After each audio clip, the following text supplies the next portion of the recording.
Grüß euch, Servus, grüß die Hand. Es wird sich mit Musik verwendet. Wir spielen für euch die Servus. Ihr hört seid Lieder aus früherer Zeit und manche Hodern sind schon von heute. Das Wiener Lied wird sicher nicht verloren. Der Patrick spielt die Harmonika, der Klausi zupft auf den Gitarre. Als Backel spülen wir noch den Wernerschein. Die Quetsche klingt halt super fein, die Kontrapumpen hinten rein. Und Sange klingt jetzt da schon recht normal. Drum und grüß euch, servus, Küsse hängt. Es wird Zeit mit Musik verwendet. Wir spielen für euch die 16er Pur.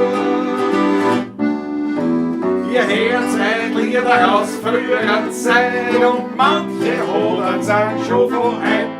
Das Wiener Lied wird sicher nicht verloren.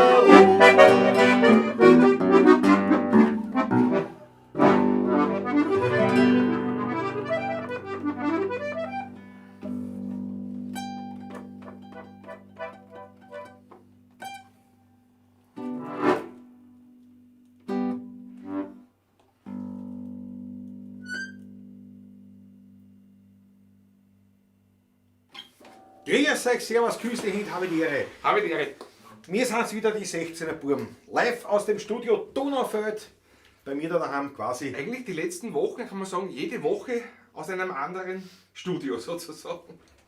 Stimmt? Zuerst mal bei dir, Jetzt ist bei mir, dann waren wir bei dir, in der in der Klause. Klause Klaus und jetzt sind wir bei dir im Studio Donnerfeld im 21. Ja? Wunderbar. Oh, habe ich die Ehre. Da schaut sich das an.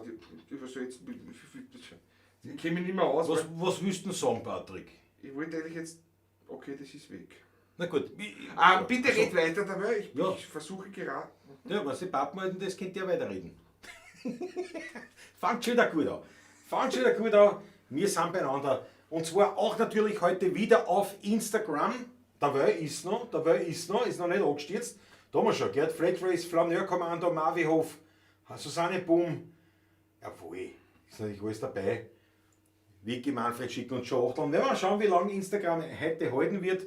Und ansonsten, wie gesagt, kommt es auf YouTube 16er.tv und wer von den YouTube-Zuschauern quasi das Behind the Scenes sehen will, also welche Schlapfen wir auch haben, Ja, oder Socken oder nicht. Ne? der kann umwechseln auf Instagram 16er Burm. Ganz leicht. Und natürlich, ihr könnt dort wie da liken und teilen. Aber jetzt einmal heißen wir unsere Freunde willkommen. Die sind alle da. Ich soll vorne anfangen dahinter. Ingeborg Duschek, 777, Fritz Stadtguss, der Fritzl vom Neckarstrand, Landtalstromer, der Patrick Gutke ist auch dabei, Leiband. Achso, du hast Duschek. Landtalstromer, Andreas Christener, jawohl, der Maike Erson,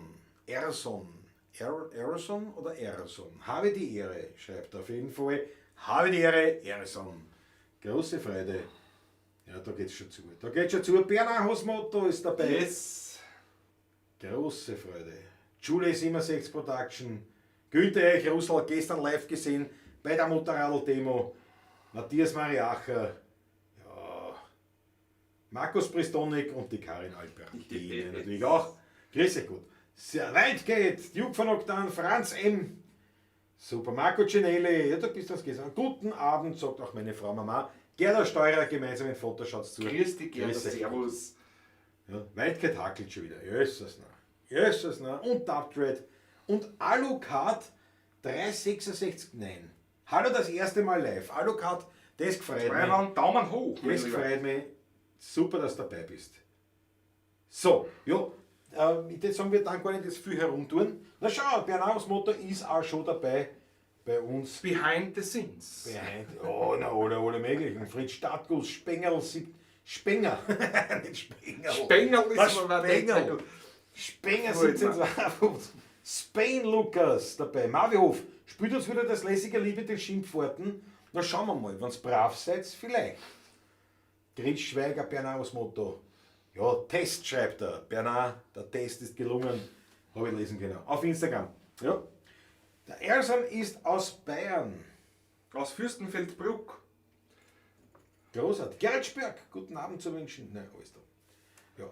Patrick, bevor wir lang herumtun, schreite bitte zur Tat und Ich mag erledige das Anboteling. Das Wichtigste, Wichtigste nicht, aber ein durchaus wesentlicher Teil des Abends ist unser Winzer Dauertest, ich meine, bei den Dauerzuschauern oder bei den Stammpublikum sozusagen, ist ja bereits bekannt.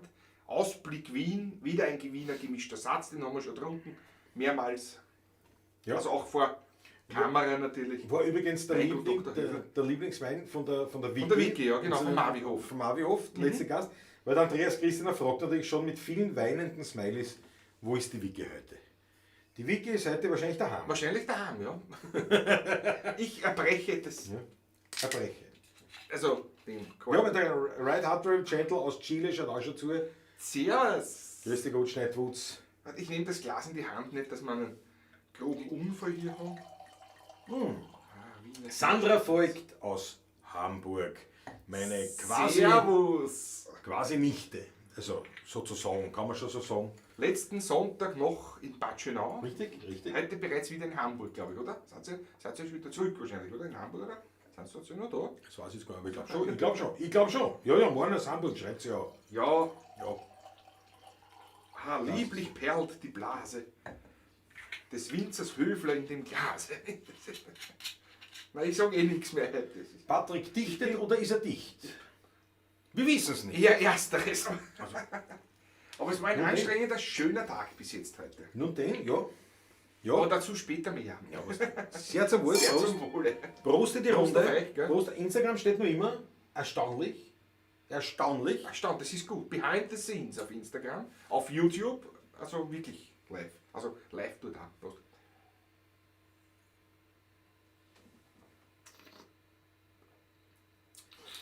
Sehr gut. Heißt der Matthias Mariacher stellt eine berechtigte Frage. Ja. Bekommt man den Wein nur beim Ausblick Wien oder auch woanders? Ha! Das weiß ich nicht, aber das wäre in Erfahrung. Das können wir, ja. Also ich meine, ja, du kriegst ihn sicher woanders auch, in diversen Winotheken wird sein, aber jetzt im Supermarkt, Im Supermarkt nicht. weiß ich nicht. Supermarkt oder nicht? Nein. Keine Ahnung. Nein. Ich weiß nicht, wie die einkaufen, aber jetzt so in Gebietswinotheken, das wird schon geben, oder wer halt Wiener Wein führt, Ja. da kann es schon sein, dass er einen hat, aber das weiß ich nicht. Das weiß ich nicht. Ich glaube, die sicherste Variante, Matthias, ist Ausblick. Ausblick, oder einfach beim Ausblick eine E-Mail hinschreiben, ob es einen woanders auch gibt. Ja. Der Michael Höfler ist sicher nicht böse, wenn man ihm was fragt. Nein. Niemals. Nein. Also, im Gegenteil, er freut sich. Einfach den Michael fragen einmal. Ja. Schau, der Fritzl, Fritz Stadtguss, ihr seid mein Lichtblick. Aha. Wollt ihr auf die Demo kommen, habt den Urlaub verlegt und am Donnerstag kam die Meldung, Kollege hat Corona am Freitag zum Testen und nun warte ich auf das Ergebnis. Fritzl.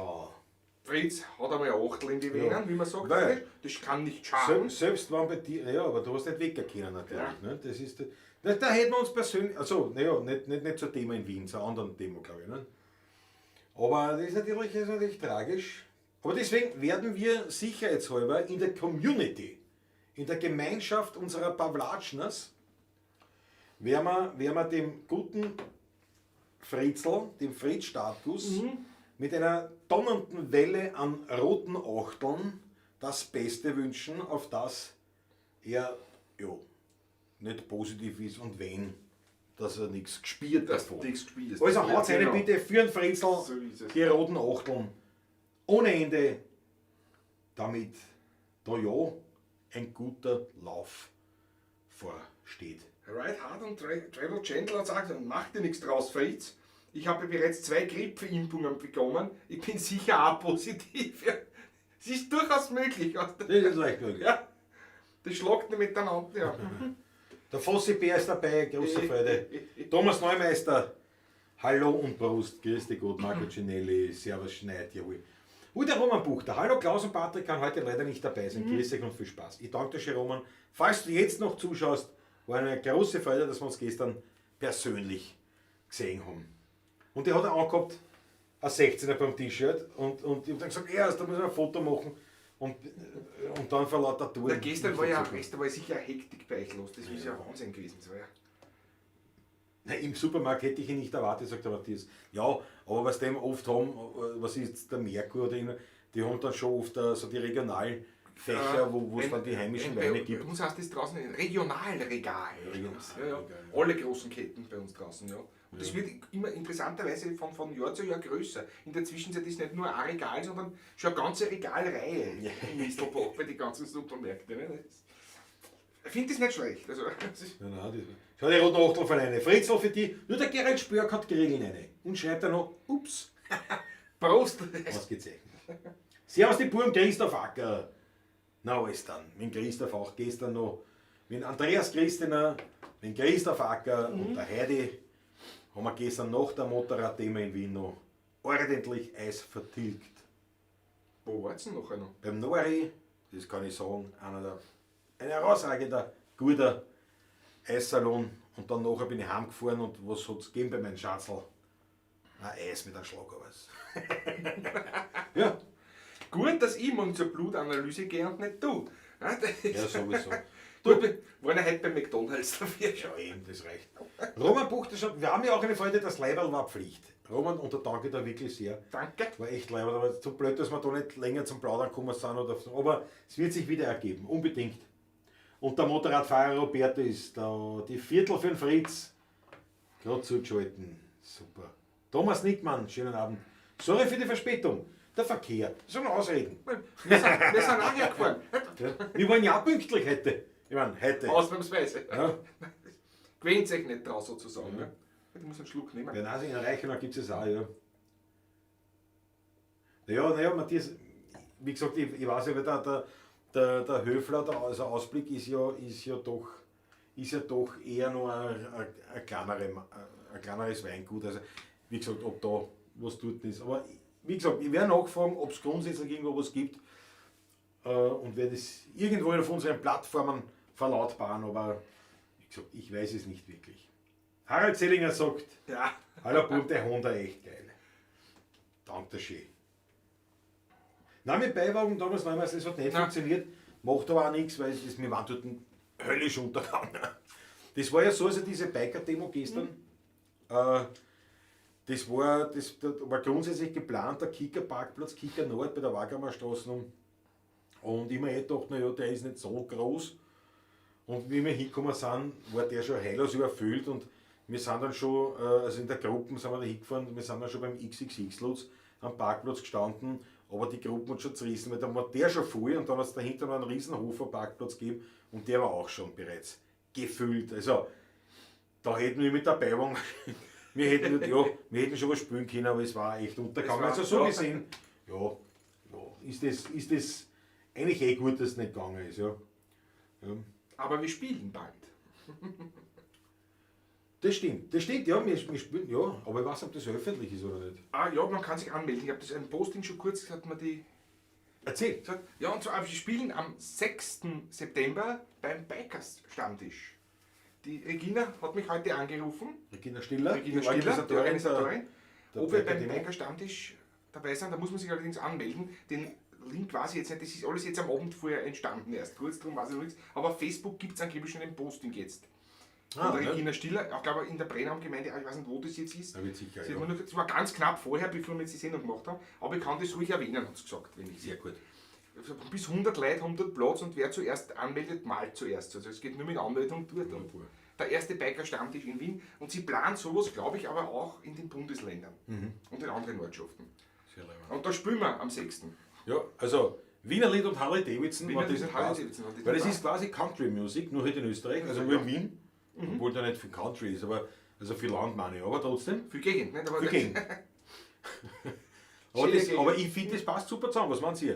Harley Davidson, jetzt so als Kult und Wiener Lied, ich finde das schon wieder leibend. Aber, ja. Ja, der Roman Buchter, wir werden uns einmal eine Runde ausmachen, unbedingt. Der Christoph Acker trinkt Cola Jackie.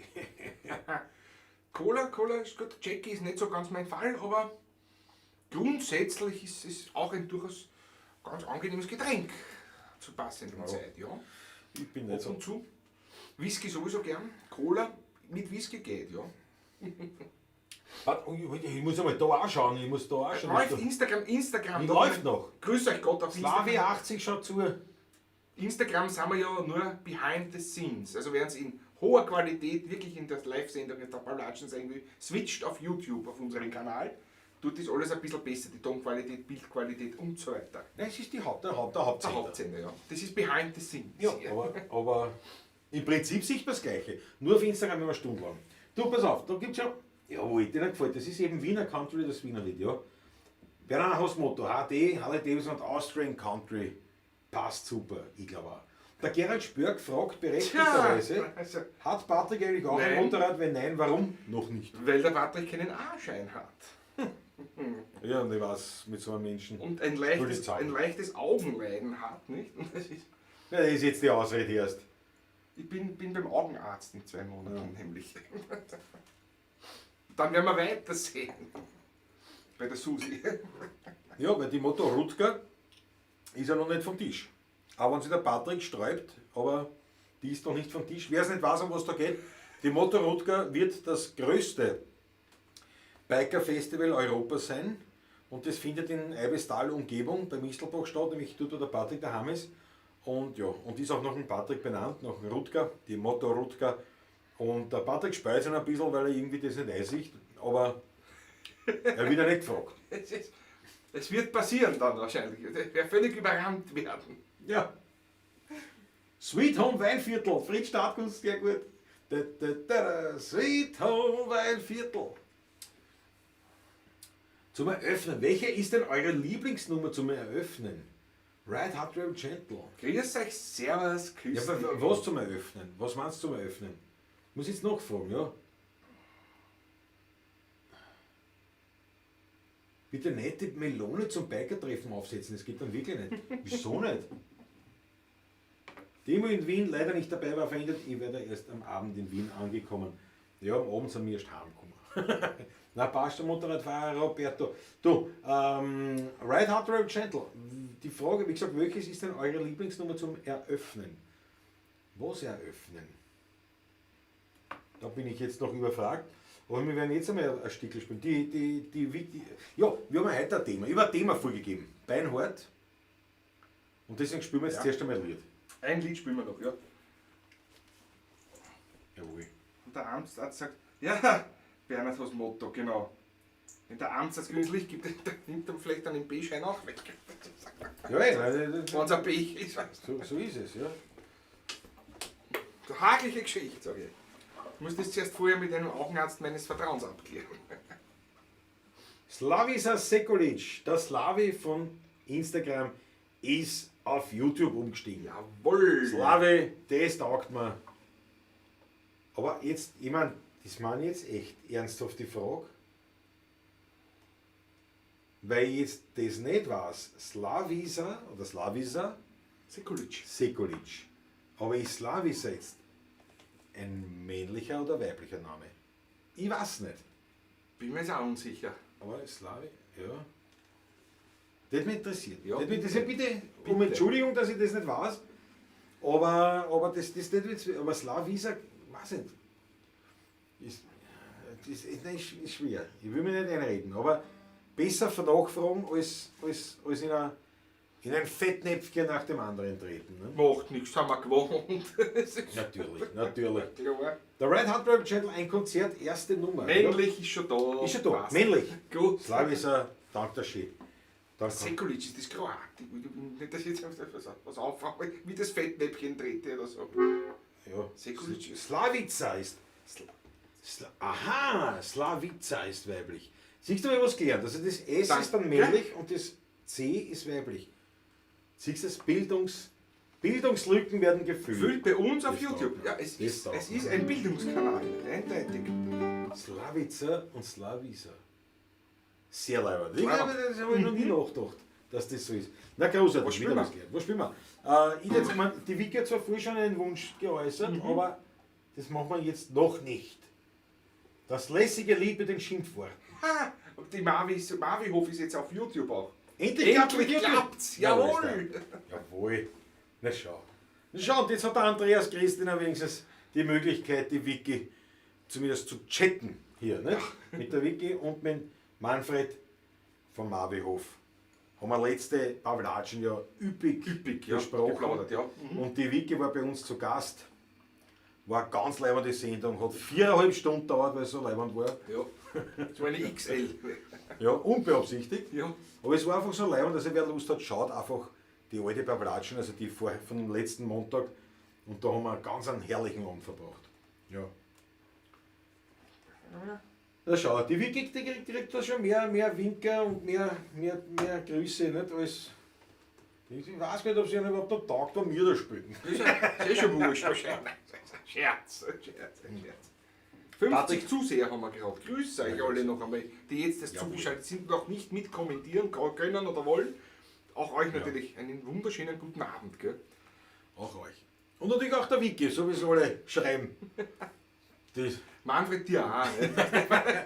Ja gut, der Manfred war ja nicht dabei, der hat sich ja da Der zurückgehalten, der hat sich die Hocken reingehauen. Übrigens ganz lustige Geschichte, weil er hat ja, die haben Schlacht da gehabt an dem Tag und da hat der Manfred das Fell einsalzen müssen, damit man es dann nachher zur Gerberei bringen kann. Ne? Und wir waren machen vorher quasi, ja. Genau, und wir waren heute, dazu werden wir euch noch später was erzählen, wir waren heute in einem geschäftlichen Treffen. Das eine ehemalige Gerberei war. Richtig. Wenn ich sage, wo, ich sage noch nicht in welcher Ortschaft. Im Süden von Wien. Nein. Südosten von Wien. Naja, nein, Süden von Wien ist Berchtesgaden und so. Das ist nicht, also wenn du sagst Süden von Wien, stimmt's einfach. Nein, tu nicht tun. Ist Süden von Wien, ja. Keiner sagt Süden von Wien zu Schwächert. Na, Schwächert ist Ja, das ist aber sehr Schwächert. Also, Das ist fast der 10. Bezirk. Ne, ist Schwächert für euch Süden von Wien? Na, jetzt ehrlich.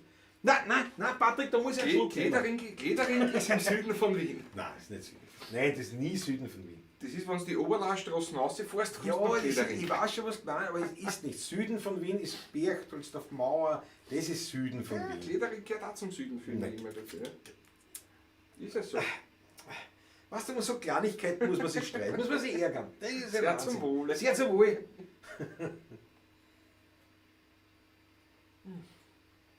Und das ist ja eben auch. Soll ich dir nach? Ja, okay, sei so gut. Damit du wenigstens was Gescheites machst jetzt.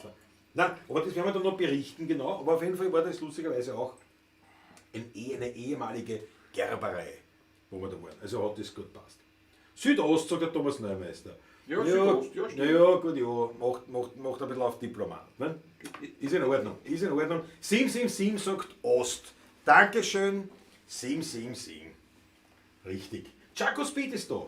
Der Ost ist eigentlich alles, was so nördlich der Donau ist. Und Schwächert ist noch südlich der Donau. Ja, aber die Donau ist ja nicht Ja, die geht jetzt so, Nord-Süd. so Ne? hinüber, so schräg. Also, Das ist dein Kompass. ja, und Schwächert ist südlich der Donau. Das macht Feld. Ja, aber nicht südlich von Wien. Nördlich und Alter. östlich ist alles, was so drin Alter, ist. wenn einer sagt, Donaustadt ist östlich. Schwächert ist der Osten. Klassisch der Osten. Südosten. Nein, klassisch der Osten. Der Flughafen. Wo liegt der Flughafen in Wien? Südöstlich von Wien. Also, Ja, wirklich? einigen wir uns auf östlich, südlich. Na schau, Christoph Acker, Schwächert ist für mich Nein, da Osten. habt ihr nicht recht. Jeder dir auf 4 der Hunger. Schwächert ist Osten von Wien. Werner wichtig. Jawohl, hilft so ein bisschen. Osten ist Machfeld und so, ne? Einigen wir uns darauf, Machfeld ist Nordost und Schwächert ist von mir Der Südost. Nordost ist Stammersdorf, Weinviertel, das ist Nordost. Ich stelle dir vor, die sagen, Patrick hat mehr sein Augenproblem. Ja, dann, das ist Schau da Wien an. Da Ja, Wien, ja. Das ist Wien und Schwächert ist da. Das ist Südosten. Osten ist da, ne? Ja, das ist Also wenn ich von Schwächert nach Westen fahre, komme ich nicht auf Wien. kommst eigentlich nicht, da wenn du wirklich genau nach Westen fährst, kommst eigentlich fast unten im Süden, genau südlich von Wien vorbei. Ja, Marwehof. 10. Bezirk richtig. unten, da strafst du unten so gerade. Der 777 auf der Pilotse. Nächste Landebahn zu Schwächert ist 110 Grad. Motto Rutko, warum nicht, fragt die Marwehof. So, Patrick, spielen wir was. Weil das, Was macht man denn? Schwächert ist OMV ein Flughafen, sonst nichts, Chaco Speed. Richtig. Aber jetzt wissen wir, das ist der OMV, laut Patrick liegt der OMV südlich von Wien. Südlich der Donau. Ja. Ja, südlich der Donau. Nein, spiel mal was. Der gehört er nicht runter. Der gehört, er hat nicht recht, aber er gehört nicht runter. Es ist ja so. Ich muss ja noch einen Schluck nehmen. Schau dir was an. Herrlich. Erste Streitgespräche. Na, mir ist mich ein Lied eingefallen, Patrick. Zonkos Welt TV. Ostbahn 11. Ja, voll. 5 Minuten Südost-Diskussion, Christoph Acker. Jawohl. Ostern ist ganz wie Ostern. Es ist gut. Ja. Oder Fall, ja. Zonkos Welt TV, schaut, da habe ich die Karten heute schön hergerichtet, weil ja mit der Gitarre spielt, die immer da hängt. Und da ist immer Zonkos Welt TV eingewoben. Ja. Und der Zonko weiß ja eigentlich schon. Der weiß ja schon von unseren neuen. Schon, ja. Der weiß schon von unseren Neuigkeiten, die wir zu berichten haben, aber zu denen kommen wir jetzt später. Jetzt spielen wir ein Lied und mir ist mich ganz eingefallen, das haben wir ewig nicht gespielt. Ein altes Wiener Lied. Ich habe irgendwo im Wienerwald einen Wein entdeckt. Jö, schön. Weil der Wienerwald, da sind wir jetzt beide einiges, wo? Ist im Westen Im und Norden. Westen. So, Nordwesten. sagen wir mal im Westen. Sagen wir mal im Westen. Da könnte man sogar wirklich sagen Südwest. Süden, Das Westen, geht eigentlich von Norden. Südwesten, Westen bis Norden. Die ganze westliche Die Seite. ganze westliche Seite, ja. So, da sind wir uns einig. Gut. Right Hand, südlich der Donau schon, aber auch östlich vom Rhein. Das stimmt allerdings. Ja, der Matthias Mariacher. In anderen Städten wird der Flughafen nach berühmten Leuten benannt. Paris, Charles de Gaulle, Rom, Leonardo da Vinci. In Wien heißt der Flughafen nach einem Bier. Schwächerter. Ja. Kauf einmal einen Kompass. Sag, du, das hilft nichts. Das hilft nichts, sag ich schnell, Herr Fonte. Wenn der Patrick sagt, es ist im Süden, dann ist es im Süden und aus. Okay, jetzt ist das Abbruch. Was ist? Was hast du gemacht? Abbruchen ist. Was hast du abgebrochen? Das geht nicht mehr. Was heißt, es geht nicht mehr? Bei mir nicht. Ich Bitte kann um nicht mehr Details. Ich kann nicht mitlesen. Wie kann man denn einen Support geben und sagt, es geht nicht mehr? Gar nicht. Ich versuche das neu zu starten, indem ich aussteige und doch einmal Das ist gescheit. einsteige. Das ist gescheit. Nigi78 ist mittlerweile auch bei Instagram dabei. Steht noch immer. Instagram ist noch immer online. Und das finde ich faszinierend. Philipp Kaiser. Ich glaube, es funktioniert jetzt in der Zwischenzeit einfach. Christoph Acker. Der Wienerwald ist südlich der Donau. Richtig, von dem her müsste nicht der Wienerwald mit dem Süden liegen durch deine Theorie. Das gefällt mir. Schau, Renate Lechner ist. Die lästige Renate ist da, sonst lästig bist du nicht. Um Himmels Willen, mir gefallen, dass du dabei bist. So, Patrick, das ist noch IT-Probleme, willst du noch, da können wir schon spielen. Aber das stell dir mal so vor, wenn du in einem IT-Support bist und das ruft dir einer an wegen einem Computer oder wegen einem Handy oder sonst was. Und das, was haben wir für ein Problem? Das ist hin, das ist hin. Das geht nicht mehr. Ja, was geht nicht mehr? Was sehen Sie noch? Was? Das geht nicht mehr. Wieso geht das jetzt nicht, Patrick? Jetzt geht's. Oh Der ja. Chat geht nicht. Oh ja. Du kommst schon rein. Gleich. Ja, wir spielen einfach. Was ist einmal Netz gewechselt? Ja. Nein. Nein, Ich sehe das Gleiche. nein. Ich sehe das Gleiche. Ja, ich kann nicht dabei. So, dann spielen wir. Also, Geht. na, Gehen wir. wo ist der? Ja, Na, genau. wo ist der? Ich habe irgendwo. Patrick wurde in- gesperrt, Christian. Genau. Das sind die kleinen Sünden. Der Herrgott gleich da. Wenn du sagst, Schwächert ist im Süden von Wien, na klar, zack. Sagt der Herrgott nicht, das trauen wir jetzt einmal das Internet an. Das ist ganz klar. Östlich ist es nicht. Wenn ich mir jetzt den Wien-Plan, ganz Wien anschaue, so, ist da unten schwächer. Das ist nicht im Osten. Das ist eine Nachbargemeinde von Berchtoldsdorf, gell? Dazwischen ist halt Felm und Himberg nicht. Aber wenn du da rumfährst, so auf eine Linie kommst du nach Laxenburg. Für Patrick ist Russland auch im Süden, jawohl. Ja, ich weiß nicht, ein bisschen überstimmt wie es da von dem. Aber. Na, Fritz Schafka sagt, geht noch. Instagram geht noch. Wollt mir nur die Schlafwahnsinn. PS Thomas Nickmann auf YouTube. Das habe ich mir Niki 78 als Thomas Nickmann auf YouTube. Doppelschauer. Doppelschauer. Geht nicht, gibt's nicht, sagt das Ladisser. Jetzt rennt schon wieder. So, Ja, was auch. ich hab irgendwie, haben wir schon lange nicht gespielt. Ich glaube, es geht, oder?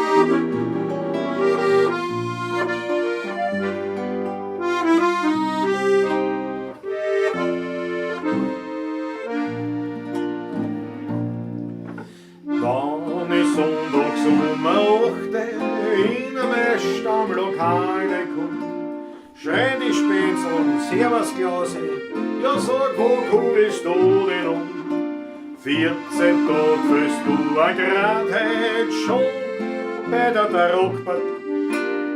Haben wir die vielleicht beleidigt, doch ganz höflich antwort ich. Nein, seid's nur nicht bös, Der Grund, warum ist ich hab irgendwo im Wiener Wald einen Wein entdeckt. Das ist ein Tripfel, da muss man sie so.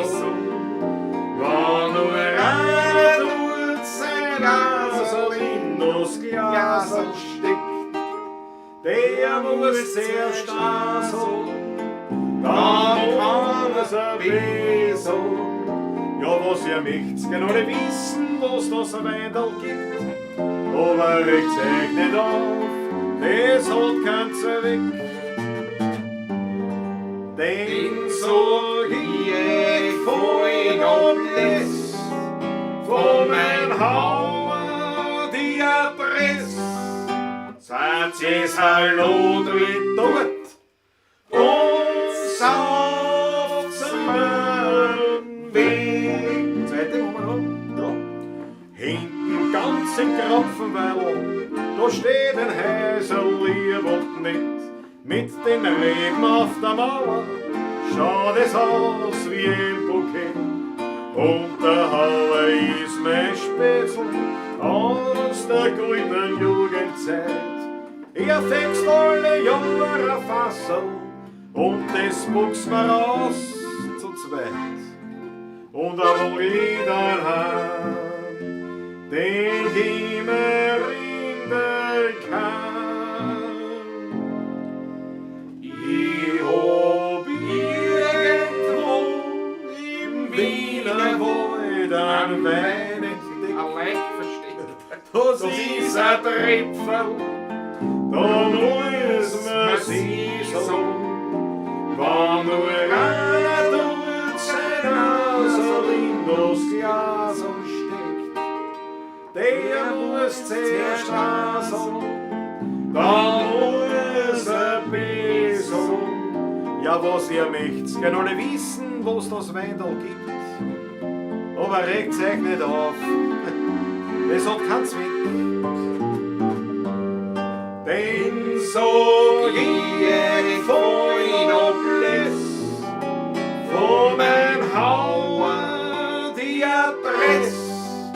Satz es Hallo drin dort und sauft's meinen Weg.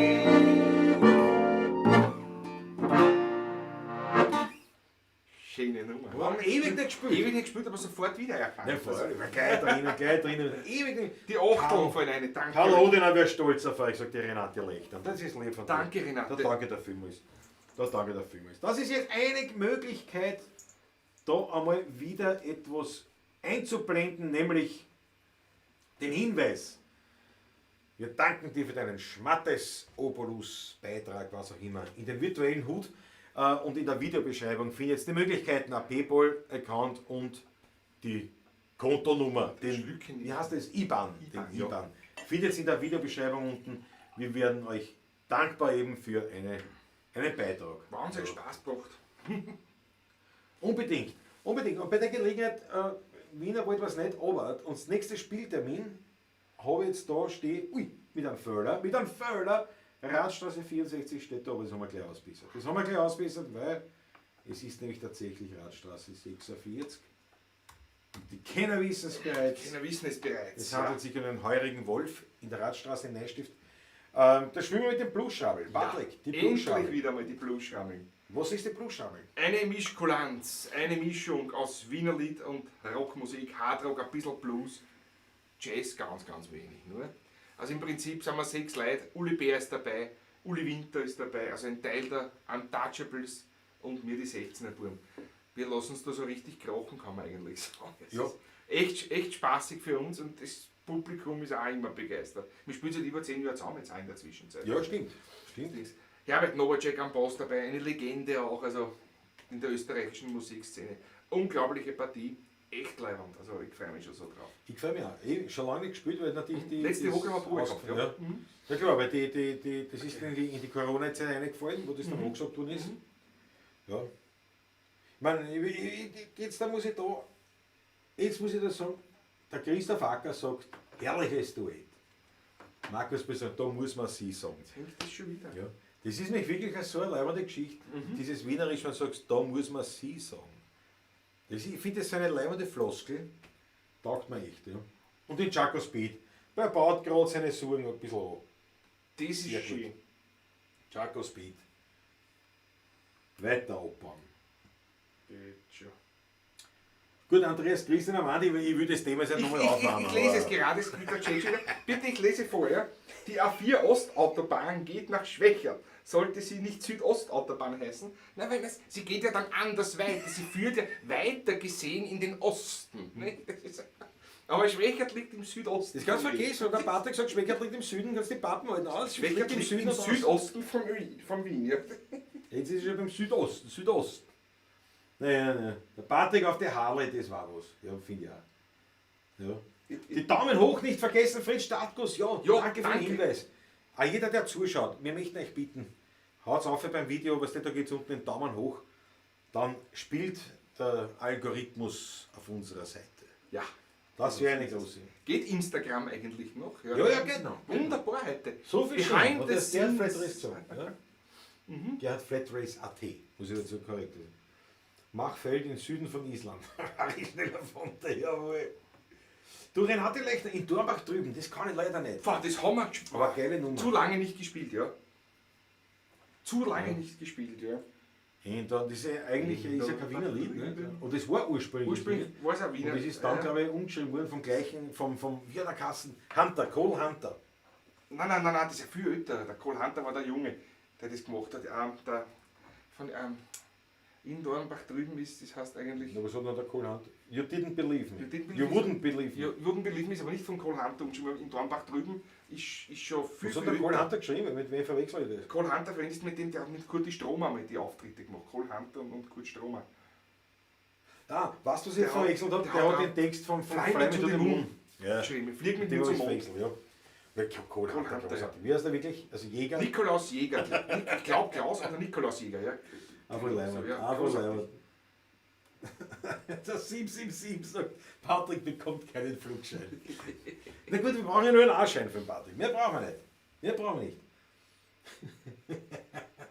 Na, wenn du im ersten Bezirk am Stephansdom stehst und fliegst genau gegen Osten, kommst du nie noch schwächer. Er gibt nicht auf. Er gibt nicht auf. Er gibt ist nicht ja auf. so. Er gibt nicht auf. Dreht doch Easy Rider neu mit Wiener Musik, das wäre doch eine Idee. Wildcat, ja, das war eine gute Idee.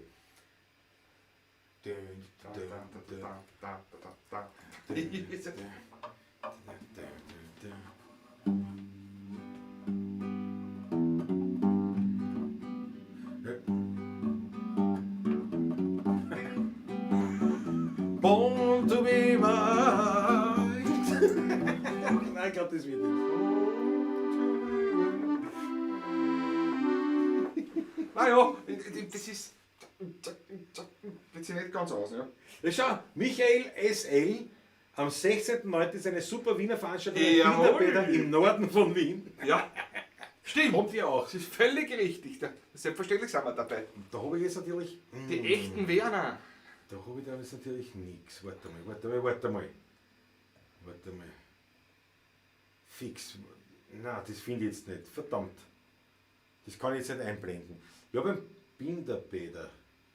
Aber das habe ich noch nicht ein. Das wäre dann Das ist ja entsprechend. noch so lang hin, nämlich. Ja, es wird dann beworben mit der nächsten Pavlatschen, ganz klar. Christoph Acker müssen wir jetzt für einen Arschein spenden. Für einen Arschein nicht, aber grundsätzlich in Spenden. Das ist überhaupt kein Thema. Ich brauche kein ganzes Fasserl Wein. Fritzl, Jawohl, das machen wir jetzt. Das haben wir auch machen schon wir. lange nicht gemacht. Das haben wir auch schon lange. Die Lechner hat noch geschrieben, ist auch lustig. Da weiß ich mir ein Haus, da fische ich im Trüben. Ja, sagt jetzt einer. Aber der Luke Schrudi hat immer ein bisschen anders gesungen, den Anfang. Der hat immer gesungen, in Dornkat drüben. das ist eine super Nummer. Schöne Nummer, ja. Ich habe die Nummer kennengelernt, gesungen von Tony Bennett. Ich glaube, you wouldn't oder you didn't believe me oder so irgendwie heißt es. Ich glaube, you wouldn't believe me. You wouldn't believe me, so irgendwie. Und eben das war aber ursprünglich tatsächlich die Wiener Variante. Ich glaube, dass das bei dem Lied so war, ja. Weil das war damals schon noch so, dass einige, die ja da in Amerika drüben waren, das waren ja oft Leute, die dann entweder noch während des Krieges oder während des Naziregimes quasi geflüchtet sind oder dann in der also Nachkriegszeit einfach rumgegangen sind. Und das war natürlich jetzt, wenn das Wiener Liedmusiker waren, war die drüben und da sind also einige dieser Jazz-Standards von Leuten geschrieben, die eigentlich aus Wien waren. Und so war das mit diesem Lied in Dornbach drüben. Fritz Rotter hat auch einige Sachen Ja, geschrieben, der was die hat Ella so Fitzgerald und Louis Armstrong dann gespielt haben. Also das ja. Barthelby, weil die sind naja, das weiß ich aber ich wollte das wollte ich da jetzt anders aus. Ich wollte es anders umschreiben. Heute kommt Harleys laut duckend nach Wien. Kommt Harleys laut duckend nach Wien. Das holpert ein bisschen, aber es geht sich aus, ja. Saufen so viel wie Patrick, nur halt Benzin. Ja, ich zuzle die Nachtel schon. Ja. Das wird auch so ein Lied. Ich zuzle am Achtel und komm nicht dazu, dass ich noch mein Achtel in Schell spielen tue. Drum liegt auch für mich der Süden im Osten. Ich hab doch mein ganzes Geld längst versoffen. Wenn Flugzeug nach Wien kommen fährt. Naja, Eine Spontankomposition schon wieder. Aber es ist. Ich lass die jetzt aus. Dort rennen sie Haus und sind endgültig hier. Soll ich meinen Obolus überwiesen an meine Wiener Kulturguterhalter? Chaco Speed, du bist ein Danke. Traum. Ich danke dir vielmals. Ich glaube, der Roy haben wir dann voll auf sein Brettchen, ne, die Wildcat. Sag, was wollten wir jetzt eigentlich spielen für Lied? Ja. Ist mir schon wieder entfallen. Nein. Jetzt eigentlich. Für den Fritzl. Für den Fritzl. Ja, genau. Ich brauche kein ganzes Fassel Wein. In was für ein Ton das ist. In F wie Vater. F wie Vater. F ist das wirklich?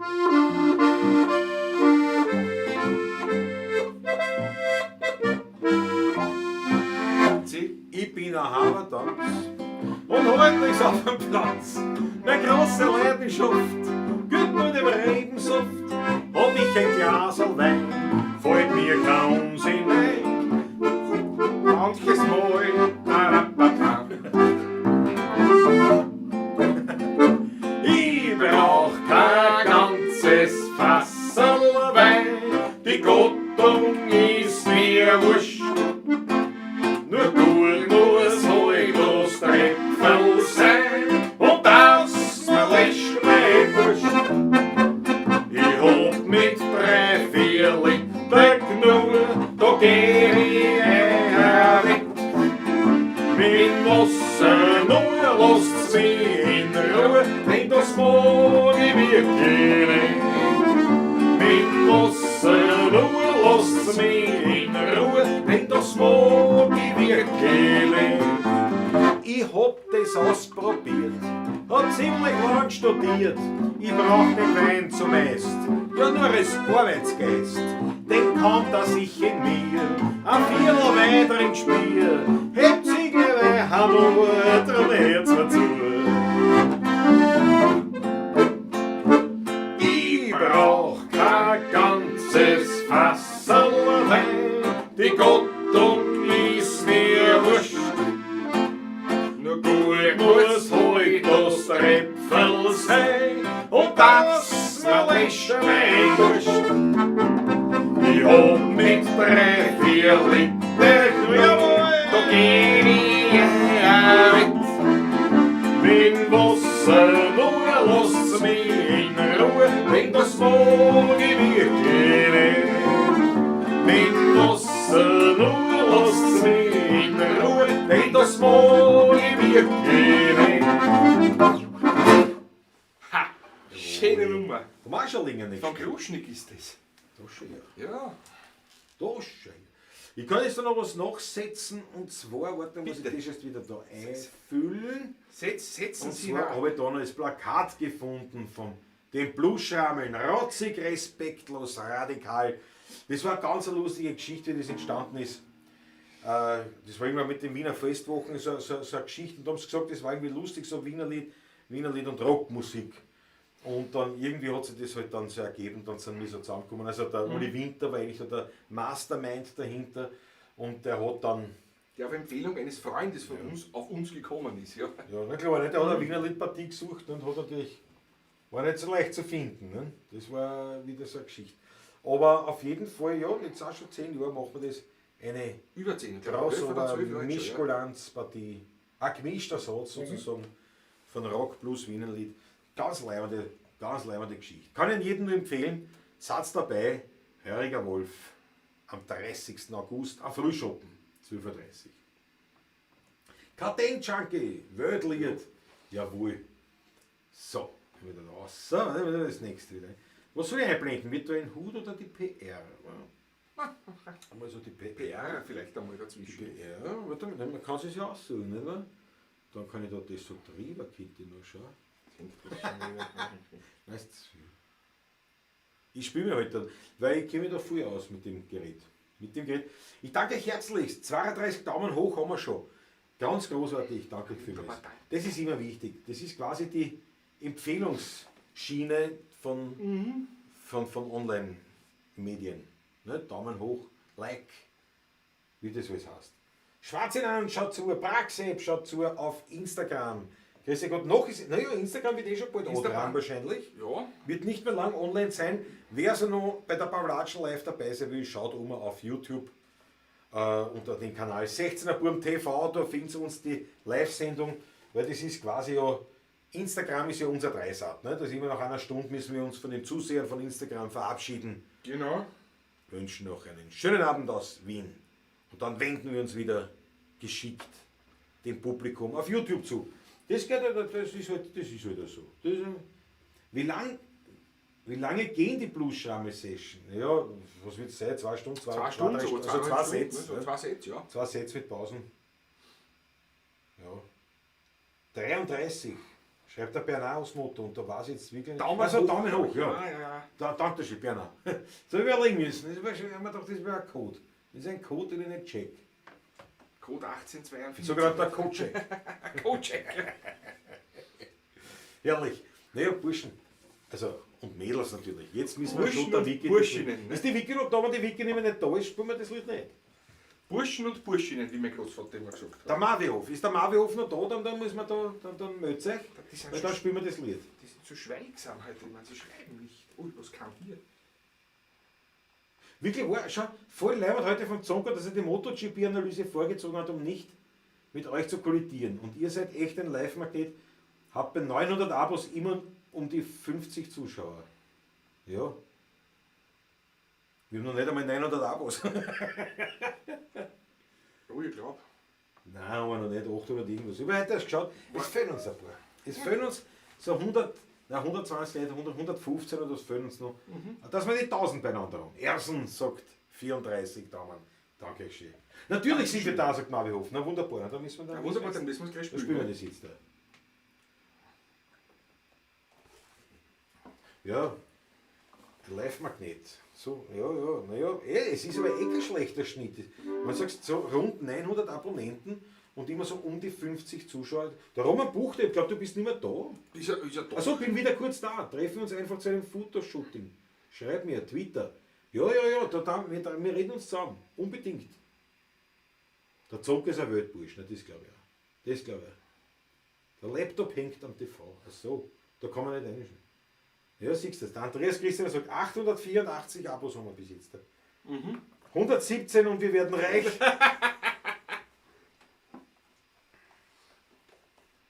Los Leute, penetriert den Like-Button, sagt der Erson.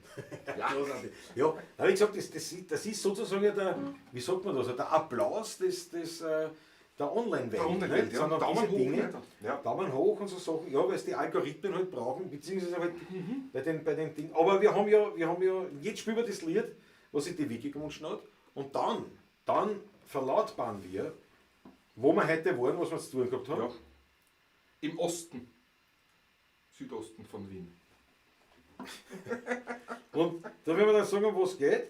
Und dann muss ich natürlich den Zonko noch hochladen lassen. Ja. Hängt auch mit dem zusammen. Und natürlich, dass er so lange der Bursche ist, dass er heute seine Ganz GP-Ding leibend. vorgezogen hat. Das finde ich wirklich leibend. Zonko, danke herzlich. Ja. Marvihof, genau, ist so blöd zum Tippen, nicht? Wenn man es am Handy hängt, am Fernseher hängt. Alles klar. Nein, jetzt machen wir auf Wunsch von Marvihof, machen wir das das Lied lokale Ausdrücke, so heißt es nämlich wirklich.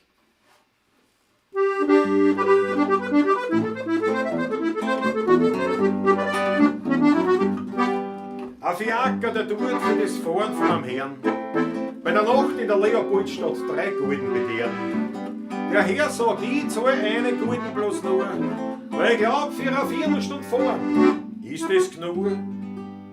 Der Fiaker, der tut so, ja, schau, dass du weiterkommst von meinem Wagen.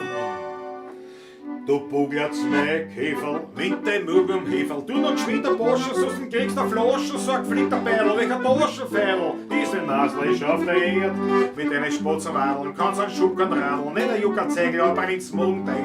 Ich hätte Wasserrotzen an eine putzen, das sind immer 12 Leute her.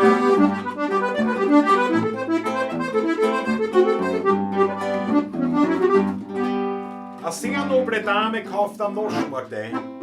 Doch tut ihr alles zu wenig und zu teuer tut sein. Bringt 3 Kreuzer, handelt eine Viertelstunde rum.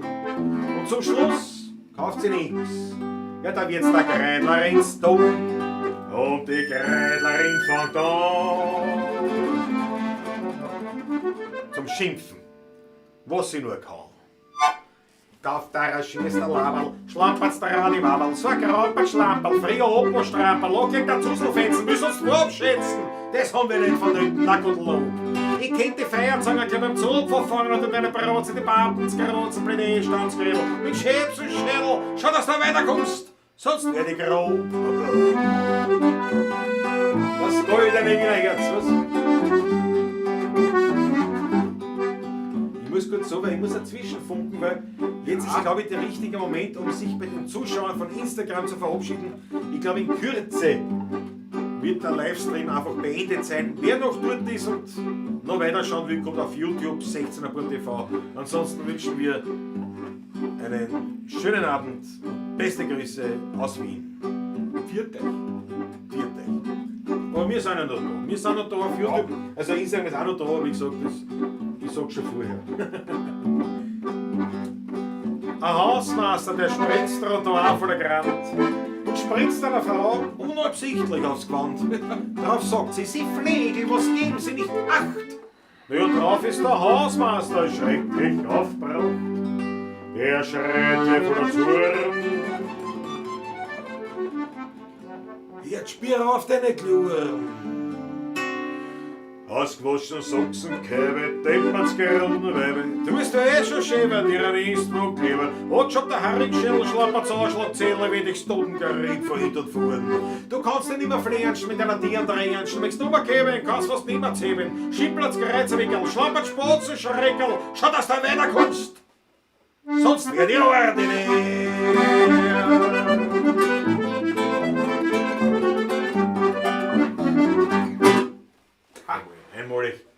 Einmalig, ja. für die Wiki extra, aber natürlich auch allen anderen, das gefallen hat. So, und jetzt ist auch noch die Heidi Stoppacher dazu gekommen, das heißt, Servus Heidi, grüß dich. es sind jetzt bei unseren Zuschauern all jene versammelt, all jene, die gestern nach der Demo noch auf Eis gefahren sind. Das taugt mir persönlich einfach. Da habe ich nicht viel davon jetzt momentan, aber Nein, aber es ist ein Guster hätte ich auf alles Eis, sind da. Alle sind da. riesen Guster hätte ich. Ja. Schimpfen auf höchstem Niveau, sagt der Markus Prestonik. Danke schön, ja. Die 2 Bücher, ja, ja, die 2 Bücher, man die Renate. Ja, Moment. Ja, schau. Instagram ist noch aktiv, aber nicht mehr lang. Ja, nicht mehr lange, glaube ich, ja. Lange. Patti, komm, machen wir einen Strophen. Einen Strophen für die Renate, für die letzten 2 Bücher. Ja, mach mal. Ja. Ja, warte mal, der Renate, du kannst jetzt nicht gehen. Jetzt müssen wir noch die Bücher Ich will spielen. die Bücher auch noch spielen. Ja, Ja, warte mal, weil. Ja, die Heidestopper, Eiswuchen, ja. Versteht zwar nicht alles, aber super ist trotzdem. Er sagt, das kann, man glauben es die meisten Wiener Verstehen sie, nicht. ja, genau. Ja, verstehen nur die Hälfte. Ja, aber jetzt auch für die Renate extra. Eine Strophe machen wir die letzten 2 Bücher. Aufgang.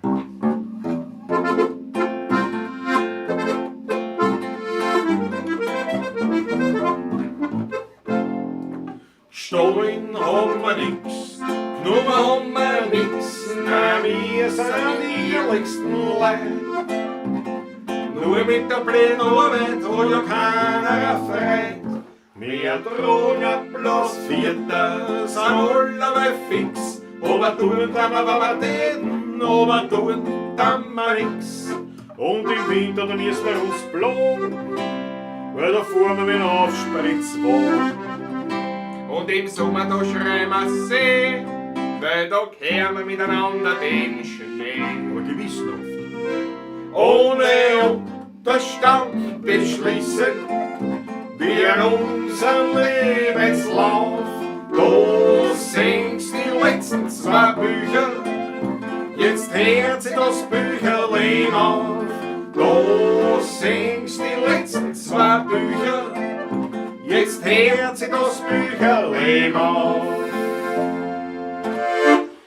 Da auch nicht recht. Eine Strophe reichst. Renate, haben wir jetzt für dich noch gesungen. Aber jetzt muss ich was holen, ein Requisit, wenn man so will. Und in der Zwischenzeit sagt euch der Patrick, schau, ich schau's. Instagram ist aus. Instagram ist aus mit Instagram. Oder ran. Ja, wir waren ja heute fleißigst unterwegs den ganzen Tag. Ja, einen halben Tag.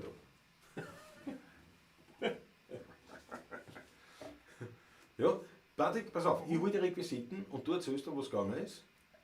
Welche Neuerungen sich bei uns anspielen werden. Ja, große Neuerungen spielen sie bei uns ab. Aber keine Angst, nichts Gefährliches. Also, vorerst nicht, ich habe noch keinen Anschein. Also, es wird jetzt gefährlich. Ja, genau. Nicht, dass ich glaub, aber schau, war gerade jetzt waren eingestiegen, Daniela Schlegel, GS Ferche, Grüß Gott. Momo M.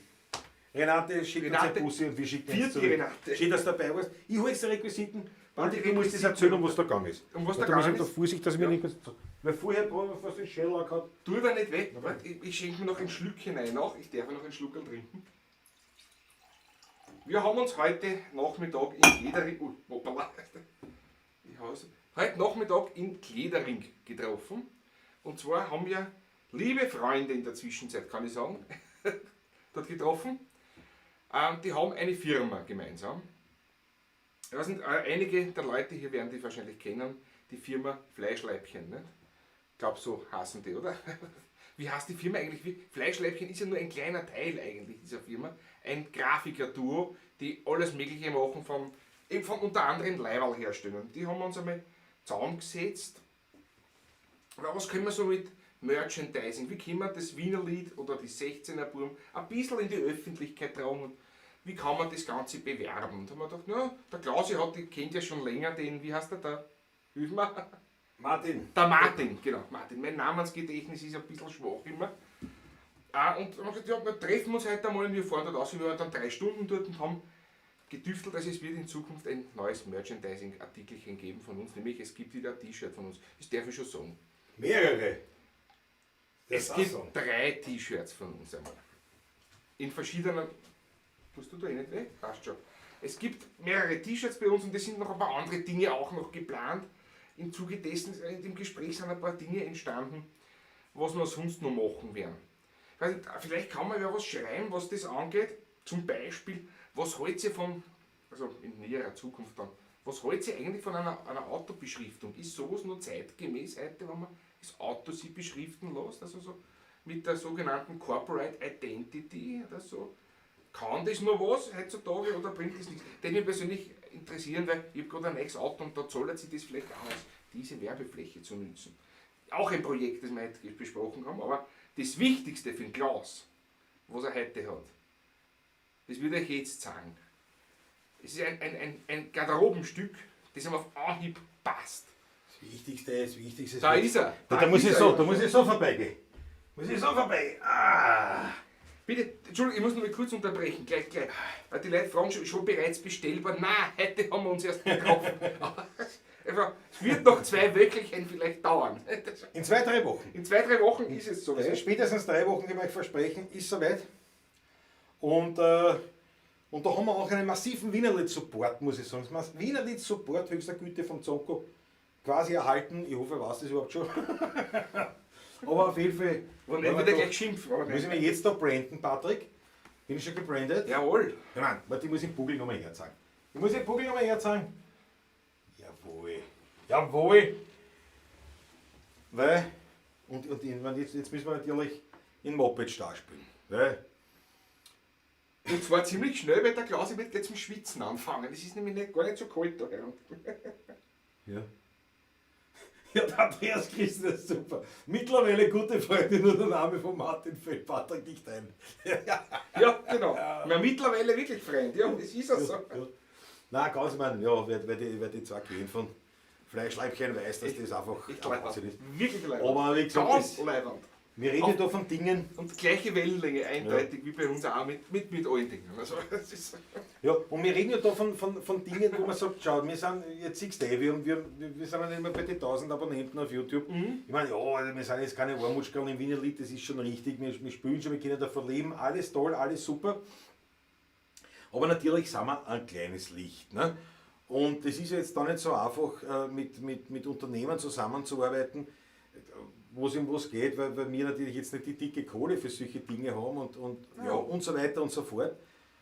Und wenn du aber mit den richtigen Leuten zusammenarbeitest, dann kann sich das schon befruchten. Ne? Und wie gesagt, auch ein Zonko gehört zu den Förderern des Ganzen, Absolut. der nie was gefragt hat, ob wir was für ihn tun können oder so. Ich meine, was hätten wir tun können, aber trotzdem, der also uneigennützig von sich aus, einfach weil es leibend ist, weil es ihm taugt, uns da so unter die Arme greift, Ja. auch einfach mit Publicity. Und das ist, man sieht es ja bei uns da in der Pavlatschen, weil ein großer Teil ja wirklich vom Brennraum gekommen sind, von Ja. Zonkos Welt TV. Also insofern, Zonko, 1000 Dank dafür schon mal. Ich nehme noch einen Schluck und dann müssen wir in Moped-Star spielen, Patrick. Bin Ja, ich unbedingt. in der richtigen Panier für den Moped-Star. Hochprimitive Wäsche. Christoph Acker gefällt mir. Jetzt noch einen Flammenhelm und dann bist du den Zonko sein Zwilling. Fast mit denen die Vita und Schwarz eine Geil. Das gefällt wie dein Patrick. Der schmeißt leibend, weißt du? Ja, das ist gut. Christoph großartig. Ja, das ist gut. Ja. Befruchtung wird teuer, sagt Heidi Stoppacher. Ja, das fürchte ich. Aber es macht Spaß. Daher, Absolut. Ja. Absolut. Was? Der Michael, mir ist da nun der Plan gerissen. 30.08. wo? Da war die Blende gleich. 30.08. Heuriger Wolf, 12.30 Uhr. Da schau her. Da ist das Plakat. Blutsschrammeln, jawohl. Da haben wir das Plakat. Schon da. Warte, das andere muss ich da wicken. Das muss ich, nein, ein bisschen aufschirmen. So, dass wir da alles wicken. Moment, haben wir gleich. Das muss ich auch dran. So, da kann man es lesen. Autoaufkleber. Ja, also ich glaube, das wird auch alles kommen. Und jetzt spielen wir im Moped-Star und dann reden wir mal ernst. Autofilm ist super. Ja? Wer war das? Welcher Kaffeesitter oder Kabarettist in Österreich war das, der gesagt, Sie werden lachen, es ist ernst. Ich weiß nicht, wer das war. Der Karl Valentin war es Valentin war's Nein, nicht, das ne? war Österreich, glaube ich. Ja. Also jetzt haben wir im Moped-Star in der Ansa-Panier, in der entsprechenden. Das hat immer. Ihr seid großartig und urleibend, sagt Zonkos Welt. Schon da? Zonko, wie gesagt, ich kann das nur Retour geben und so Ganz leibend. selbstlos und Ja. einfach nur so auf Leiband jemanden supporten, wie man da bei uns so sagt. Das ist wahre Größe. Und darum, der Moped-Star, den habe ich auch noch eingelernt wegen Zonko. Ne? Wegen dem ersten Brenner. So ist es. Da gibt Genau so ist es. Da gibt es ein Da Lied. gibt es ein Lied, das geht sich das spielen, genau. Da kannst du es dann lernen. Ja, da habe ich mich angeschissen, wie ich den Text gesehen habe. Aber gut, ja. Geht's? Na schau, Slavis sagt, der Zonko hat mich zu eurem Kanal geführt. Geschmack hat er. Ja, definitiv. Definitiv. So, ja Gib gut, uns an. bin schon bereit. In unserem Haus, da wohnen lauter fesche Puppen. Auf viele meiner Straßen Nummer 104. Ich brauch einen Rahmen mit der Moppe Tuppenhutten. Schon sind die Puppen wie die Wüten vor der Tür. Ich bin der größte Moped-Star, das war ein Bieg, wenn ich nicht war. Ich habe eine ungleiche weiß lackierte Bonne. Mit der wäre ich jetzt ein zagenlose K. Ich hab eine Bonne, ganz eine Neiche des Betone. Schwing die auf, Puppe, jetzt gehen wir's an. Nur streckt die Füße nicht gar so aus, sonst kommen wir nicht ums Zwölferhaus. Zuerst kommt der erste Gang, der hat einen gesunden Klang. Bei meinen Auspuff hab ich längst schon abmontiert. Nur zwingt der Reinigung und noch Beschleunigung. Und wenn man's Auspuff so leicht verliert. Schon bei der ersten Kurve steht eine Zeitung gestanden. Da bin ich wieder ein 20er Tempo reingebrast. Der Zeitungsstandler, der schaut rein wie der Vernadel. Dabei bin ich schon wieder hinten rausgesaust. Und meine Puppe hinter mir, die hat im Arsch nicht akkuriert. Die nächste Kurve ist dort vorn bei uns am Becken. In der Beckenkurve bin ich nicht zum Schlagen. Das muss man sehen, wie ich mich um mit Traumdecken. Dabei ist mir mein Puppen hinten runtergeflogen. Zuerst hat sie sich nicht halten wollen, jetzt hat sie ein Goschel ganz verschwunden. Jetzt kommt der zweite Gang und dann der dritte Gang. Wenn ich den einen kick, das Herd dann weiter breit. So schalte ich gerne um fürs werte Publikum, damit wir haben die Leute Botzen frei. Das passt zum Thema. Ich fahre super fort mit meiner Schlurfraketen. Sogar ein Wachmann hat der Luftdruck um die Erde. Den Scheibenzaun, der Mann, die Scheibenzaun, der hat ein Leppen. Jetzt ist mein Vorderradl hinten vorverkehrt. Und beim Portal von unserem Bäcker mit den Stiegen gern der Wind. Jetzt kommt vom zweiten Stock eine melierte Kiebe. Den haben sie von oben voller Wasser runtergeschiebt. Der Kiebe fällt mir auf die Bier nie runter, Kiebe. Jetzt nimmt den Kiebe weg, da sieht man nichts damit.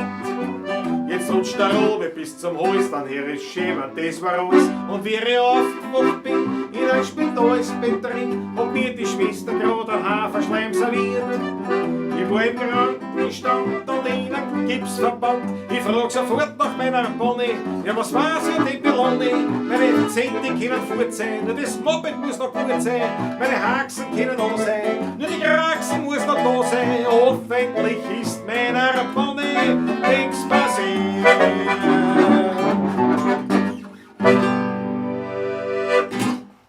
Yes! Zuckerfaust. So ein Yes. Abschluss dieses Lied. Ein Wahnsinn. Eine Weltnummer. Hätte ich nicht Absolut, gelernt. ja. Wenn man Zucker nicht gesagt hat, gelernt hat, das aber das nicht gelernt. Schau. Jawohl. Jawohl, da gefunden die Achteln. Das Lied ist top. Alucard 366, nein, oder 3669, was man mir sagt. Der EZ49 freut sich über meinen Hut. Die heute stoppen, haben ja gestern kurz über ein Ständchen für mich besprochen. Klaus, hast du dir vielleicht überlegt, was haben wir da geredet? Was haben wir da geredet? Ich kann mich dunkel erinnern, aber was haben wir da gesagt? Was hätte ich mir überlegen sollen? Aber nur wenn Patrick jodelt, steht der Christoph Acker, schreibt da weiter. Der Christoph Acker war im Eisrausch. Der hat das nicht. Du hast es in der Hand. Slavisa Sekolic. Der Julius Schlögl meint, das Lied habe ich gestern auf der Heimfahrt auf der Autobahn unterm Helm gesummt. Wirklich? Das ist schon der Wahnsinn. Was gefällt mir. Der Landtalstromer hat wirklich absolut stilsicher rote Weintrauben rein, statt einer roten Achtel. Ist natürlich auch nicht. So, jetzt ziehen wir das Heidel wieder aus, das Jeans-Heidel, weil Ich schwitze mir Helmut Feiler hat uns auch die Achtel rein. Nein, jetzt wird mir schon warm. Jetzt wird mir schon warm. Aber natürlich würdig, oder? Und ich meine, das Wesentliche an diesem Jackerl ist folgendes, was für mich wichtig ist. Eines der wichtigsten Aspekte, da ist ziemlich viel, wie heißt das, Elastan drin. Das stretcht. Das ist für mich total wichtig. Das ist total für mich wichtig, weil das muss stretchen, weil sonst blockiert es. Und das war total lieb, die kann man euch da, warte mal, wo da? Und das war super. Hat man der Martin gesagt, schau, das kann man da enger machen. Ja. Das war das erste Mal in meinem Leben, Aber dass beim Gewand kaufen, also der Verkäufer in dem Fall, also zu mir sagt, und schau, das kann man da enger machen. Beim Louis hat egal wo man zum Beispiel Motorradjacken gekauft hat, habe ich immer nur gehört. Und schauen Sie da unten, da kann man es weitermachen. da kann man es oder die Frage meistens, wenn ich was einkaufen gehe, kann man das aussehen lassen? Oder was ein bisschen. Der Jaco Speed Klaus, ich kaufe dem Patrick ein größeres Handy. Warum soll ich mein Handy kaufen? Bin ich Wozu ein so größeres fad, oder? Handy? Dadurch sicher nicht besser in der Warte, ich muss es so ausziehen, dass man da noch das Logo sieht. Jawohl. Ein breiter Rücken. Ein breiter Rücken mit einem Weltlogo. Mit einem Weltlogo und einem großartigen. Sag, um was für ein Lied ist da eigentlich gegangen gestern? Ja, Eisrausch, welches Lied fällt da bei Heidi und Jodeln ein?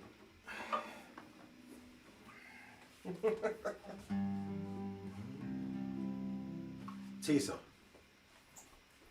Das war der Titel der römischen Kaiser, ja?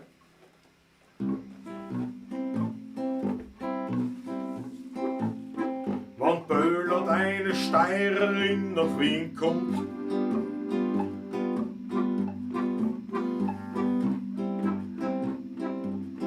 den Text vergessen. Also ich habe noch gar nicht geschrieben, aber ich habe während des Schreiben habe ich ihn vergessen. Ja, auf Kund, was reimt sie auf Kund? Summt. Brummt. Wann eine böllerte Steirerin nach Wien kommt und auf dem Christina Sumsi herumsummt, dann will sie auch von unseren Wienern ein Ständchen haben und die Wiener werden sich da nicht beklagen, denn eines ist gewiss, es ist wie es ist. Heidi, Heidi, deine Welt sind die Berge. Heidi, Heidi, denn dort oben bist du zu Haus. Dunkle Dammen, über Wiesen im Sonnenschein. Und alle, Heidi, Heidi, brauchst du zum Glück nix. Nein, jetzt kommt der Jodler.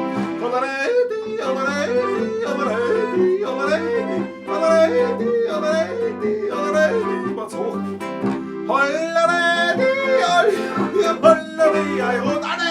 Heidi, Heidi, komm nach Haus, bring dein Glück, komm doch wieder zurück.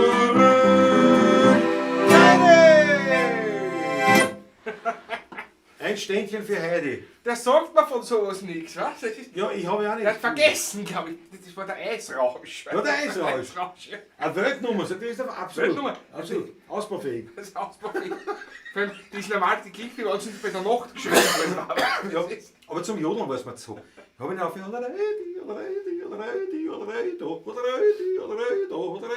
das ist schon die Heidi. Die Heidi läuft ganz rot an. Das ist klar, das verstehe ich. Der Momo eben taugt es auch viel.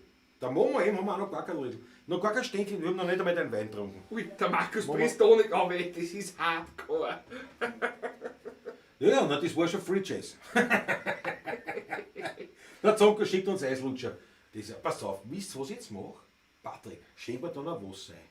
Mach ich dir gerne, Ich ja. trinke Wasser. Christoph Acker schreibt ab jetzt jede Woche die böllerte Heidi. Die Böller da hinten. Nein, ich finde das aber super, aber wenn die Heidi kommt, ich sage, ich bin.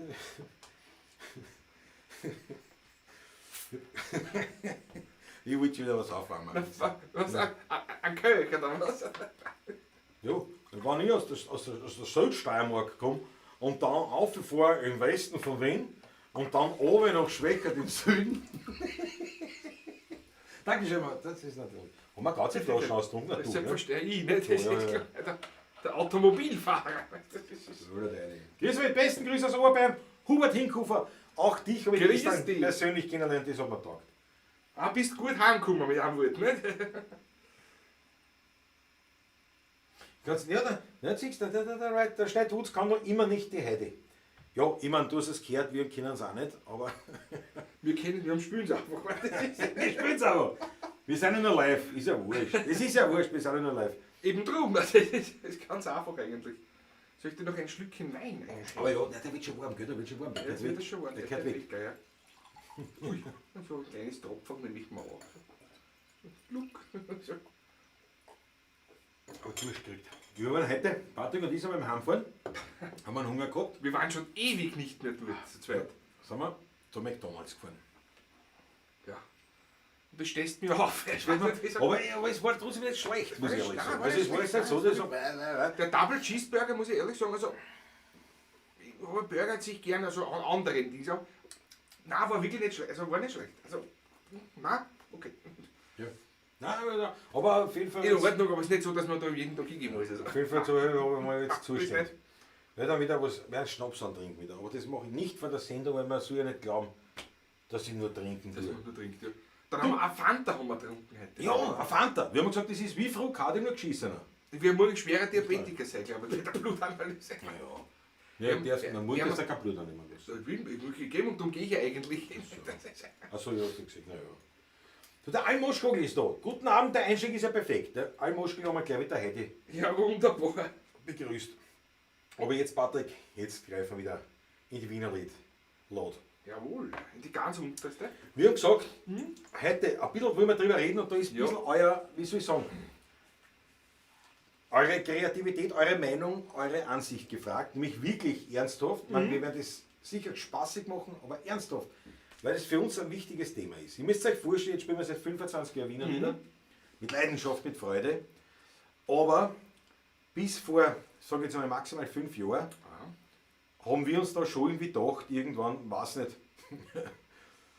ob überhaupt noch irgendwer leben wird, In der 5 sich das Jahren. auch holen will, solange wir aber noch nicht in Pension sind quasi. Das klingt ganz deppert,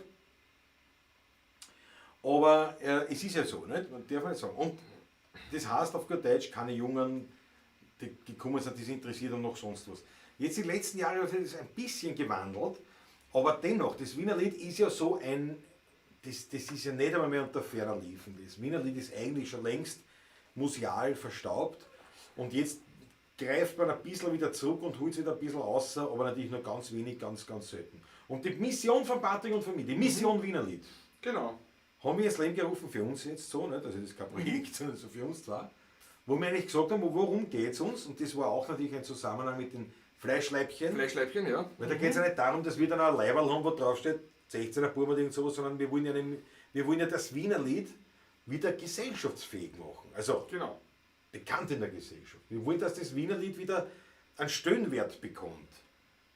Dass die Leute wieder das kennen, dass auch die Jüngeren und die das jetzt nicht unbedingt so massiv hören oder singen können wollen, dass zumindest wissen, dass es gibt. Und das ist irgendwie so unser Auftrag und jetzt haben wir gesagt, naja, wir machen jetzt einmal schon so Online-Geschichten, wir sind da aktiv im Internet, wir spielen, wir schreiben, der Erfolg gibt uns recht, immer mehr, auch jüngere Leute kommen dann zu den Konzerten oder sind mit dabei. Jetzt kommen die T-Shirts dazu und sicher noch andere Projekte. Autobeschriftung zum Beispiel.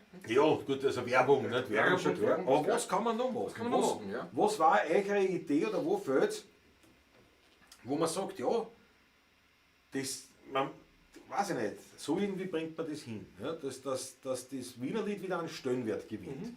Das ist eigentlich unser Auftrag. Und das ist ein bisschen so die Frage an euch. So, jetzt müssen wir schauen, was wir da noch alles haben.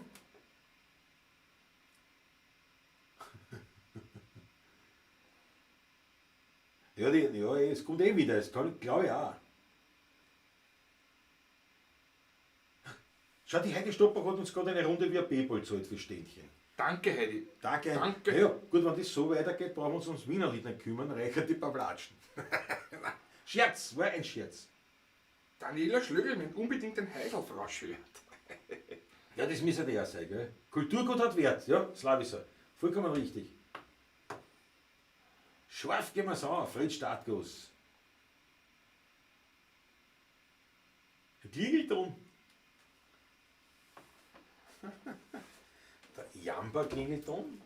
Jamba Klingelton. Was ist das? Was, Christoph Acker muss mir auf die Sprünge helfen. Jamba klingt ja, weiß ich jetzt auch nicht, was damit gemeint ist. Flaschen Schokolade oder Teite?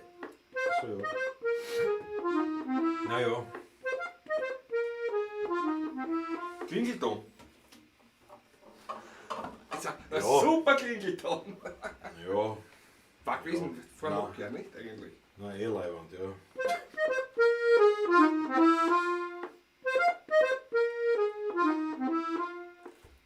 Wie geht der Nokia-Tier? Ja, schon, aber Zum Beispiel, recht? Das nehmen wir das als Beispiel. Das, Hinter vom Vorderbahn. Ein super ja, ja, nein, das Klingelton. war mir schon klar. Naja, ja, aber das ist ja. Ja, aber nein, ich meine was anderes. Das war. Ja, das ist auch Klingelton. Aber das muss ja was. Verstehst eindeutig wiedererkennbares sein. Nicht? So hätte ich gemeint. Aber nicht, dass mir was einfällt. Das war es schon eigentlich, ja. Sie kennen alle, die jemals am Friedhof dort waren. Künstler und Hackler, Generaldirektor. Jeder tut sie friedlich grüßen, egal ob's groß oder klein ist. Dafür hat man hier was ins Kehrl rein, ja bitte singt sie, kehrt man gerne, klingelt um.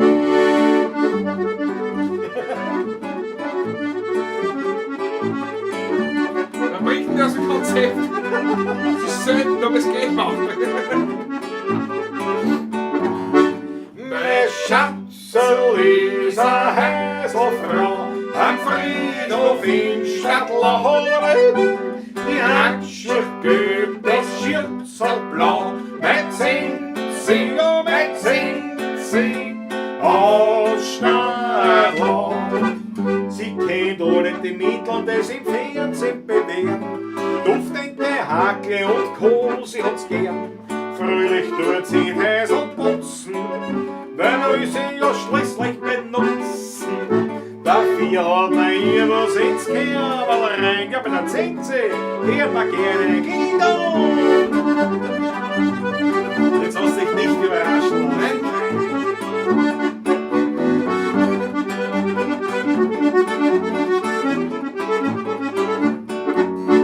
Mein Schatzel ist eine Häselfrau am Friedhof in Stadtlerhorn. Die Handschuhe gibt es Schürzel blau, mit singt sie, mit singt sie, aus Stadtler ging um.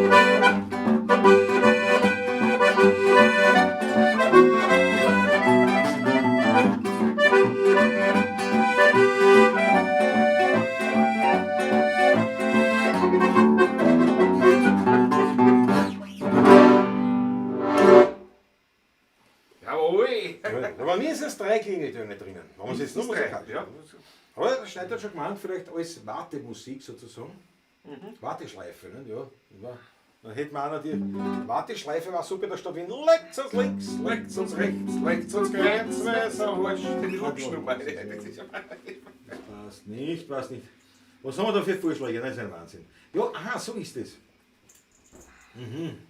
Jamba, das war in den 90ern, da hat man Klingeltöne kaufen können. Jamba ist eine Plattform für Klingeltöne. Der Zonko, was der weiß. Zonko. Der weiß viel. Wenn das Messische glänzt von der Renate Lechner, ja, das spielen wir. Renate, das machen wir. Obwohl wir da heute schon einen Wunsch erfüllt haben, aber den erfüllen wir auch. Weil das ist ja eine Weltnummer, die wir auch schon lange nicht gespielt. Das Messing, ja. Kultur ist immer was wert, für Status, für immer richtig. Finde ich auch.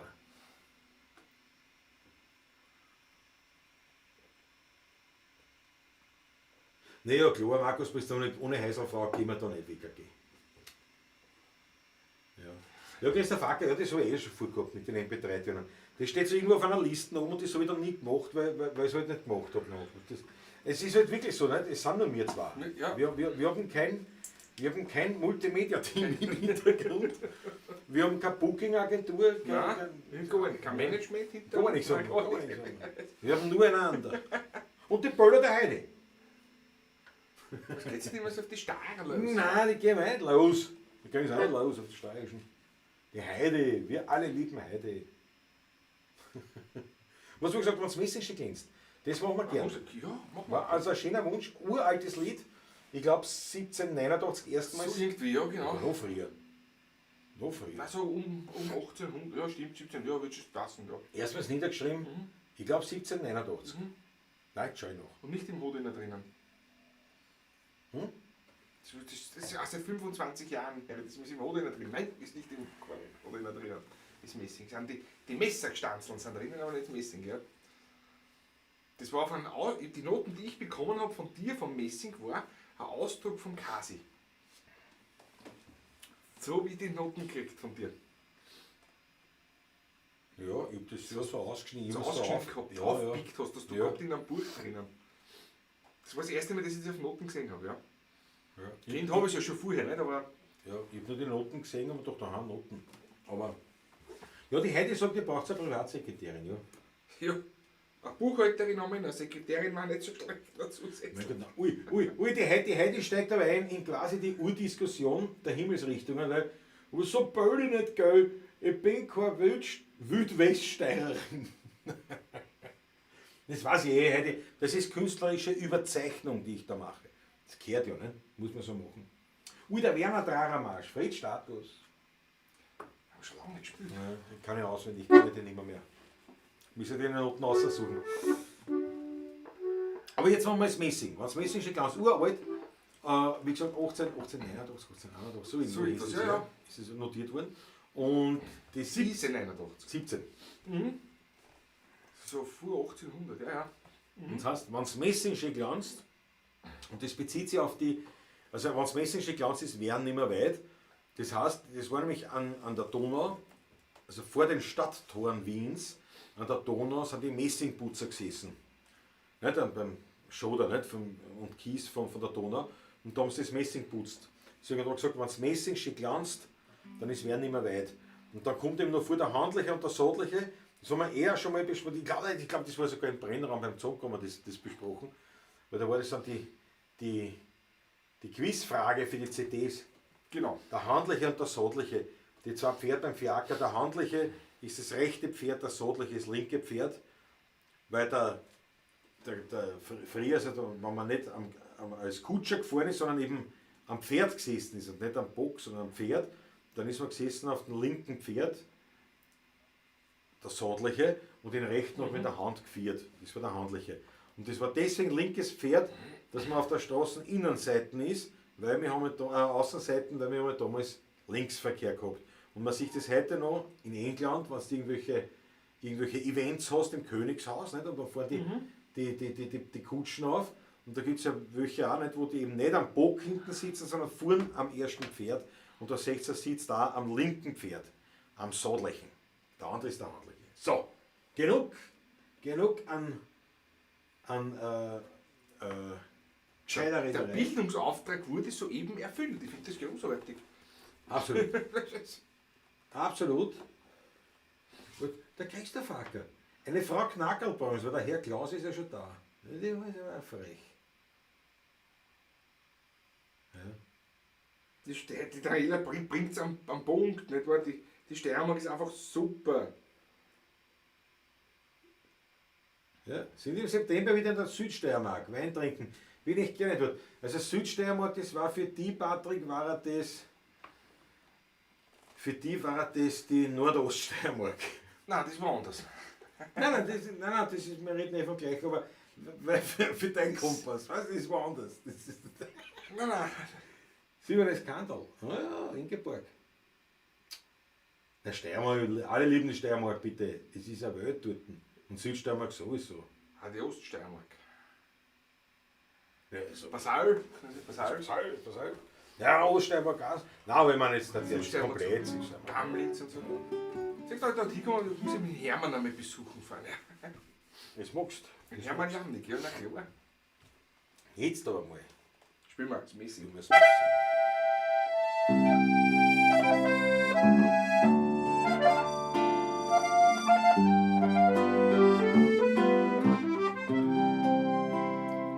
Und die Fuhrlein auf der Straße trinken gerne Wein oder Bier.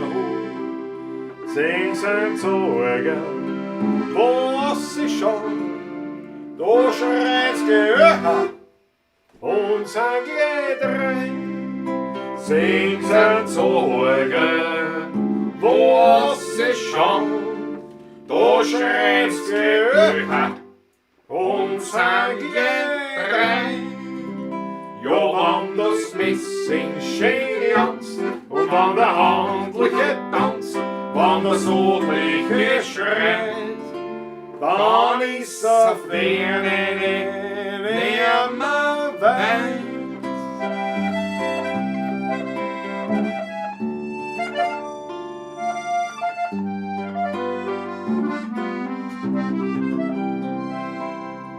Und vom Futter seit Zeigen steht noch drinnen ein grobhohener hoch. Und das eine kann ich sagen, das noch kein Schönes nie gesehen hab. Und da sage kann ich sagen, dass noch kein Schönes gesehen hab. Ja, wenn das Messing schön glänzt und wenn der Handliche tanzt, wenn das Notliche schreit, dann ist auf Ferne nimmer weit.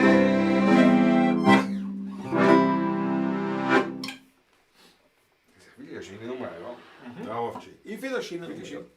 Und eine unserer Absolut, ersten. ja. Eine unserer Eine ersten. unserer allerersten Nummern, die wir gemeinsam gespielt haben. Ja. Du machst jetzt silberne Kandel für die Ingeborg. Ah, Ingeborg, gerne. Machen wir es über die. Haben wir auch schon länger nicht gespielt, ja. Begeisterung, Begeisterung. Ich muss einen Schluck Wasser trinken. Ich sag dir, das ist dieses. Ja, die Heidi Stopper hat aber nicht unrecht. Christoph Acker, du rüttelst am Watschenbaum. Ja, ja, genau. Ja, der Christoph Acker antwortet darauf, Heidi meinte ja nur für den Patrick. Das ist ja, mein lieber Christoph erst. Ja. Ja, siehst du das? Während sich der Pöbel herumstreitet, sagt der Markus Pristonik vollkommen richtig, wie historisch gut aufbereitet. Da lernt man auch. Da lernt man was, was. ja.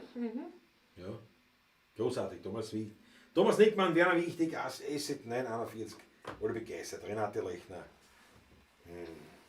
Nicht gut. Ja, das silberne Kandel. Franz Paul Fiebrich Ja, auch, ja. und ein Otterklinger. Ja. Oder eine Strophe, oder?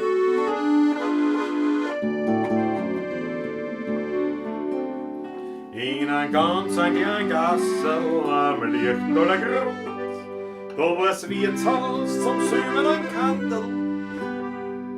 Die Wirtin und das Dächterl waren geschmackig und rund. McDonalds war das. Der Wirt war ein Kreuz wie das Mandel. Die Stammgäste gesessen glückselig beim Tisch, weil nirgends das Mädel so gut war und frisch.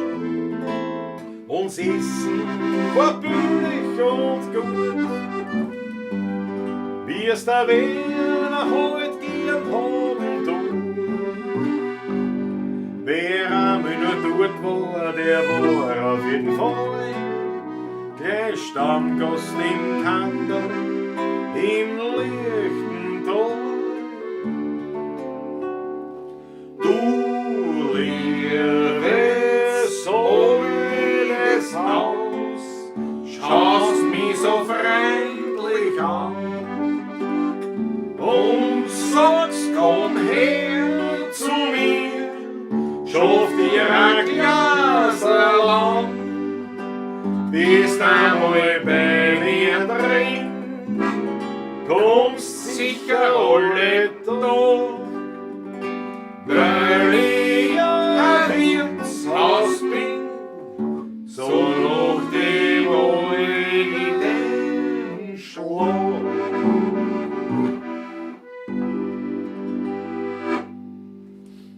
KTM Junkie, Vogel am Baum. Okay, so.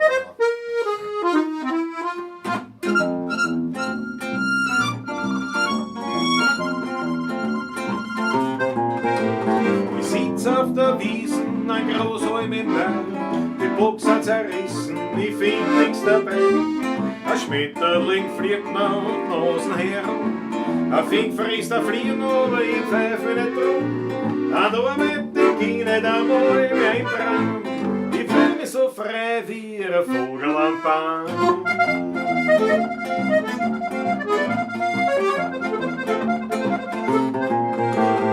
Kommt der schönste Händel am Waldweg daher, ja, da spring ich verfreit. Ja, was brauch ich noch mehr? Zwei ganz schön fest in die Beine hinein. Weil sagten sie, möchte ich deinige sein. Aber noch ein paar Bussen, sag ich, geh schon heim. Ich bin aber frei, wie ein Vogel am Baum. Jetzt wird gezwitschert, bitteschön.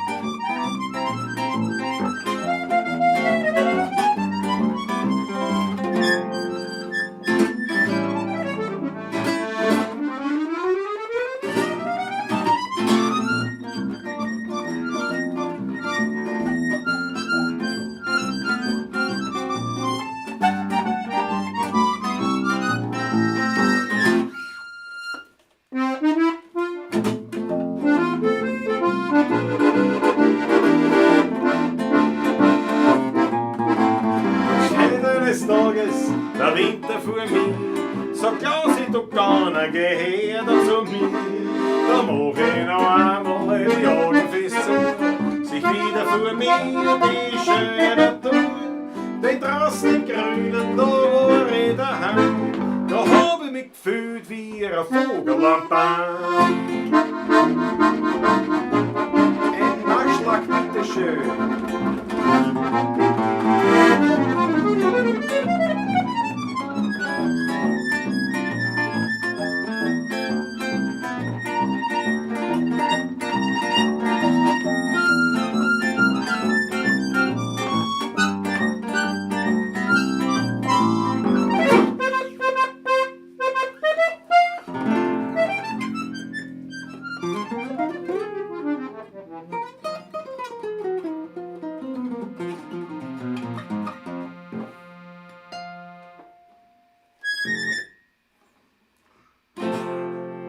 Yes!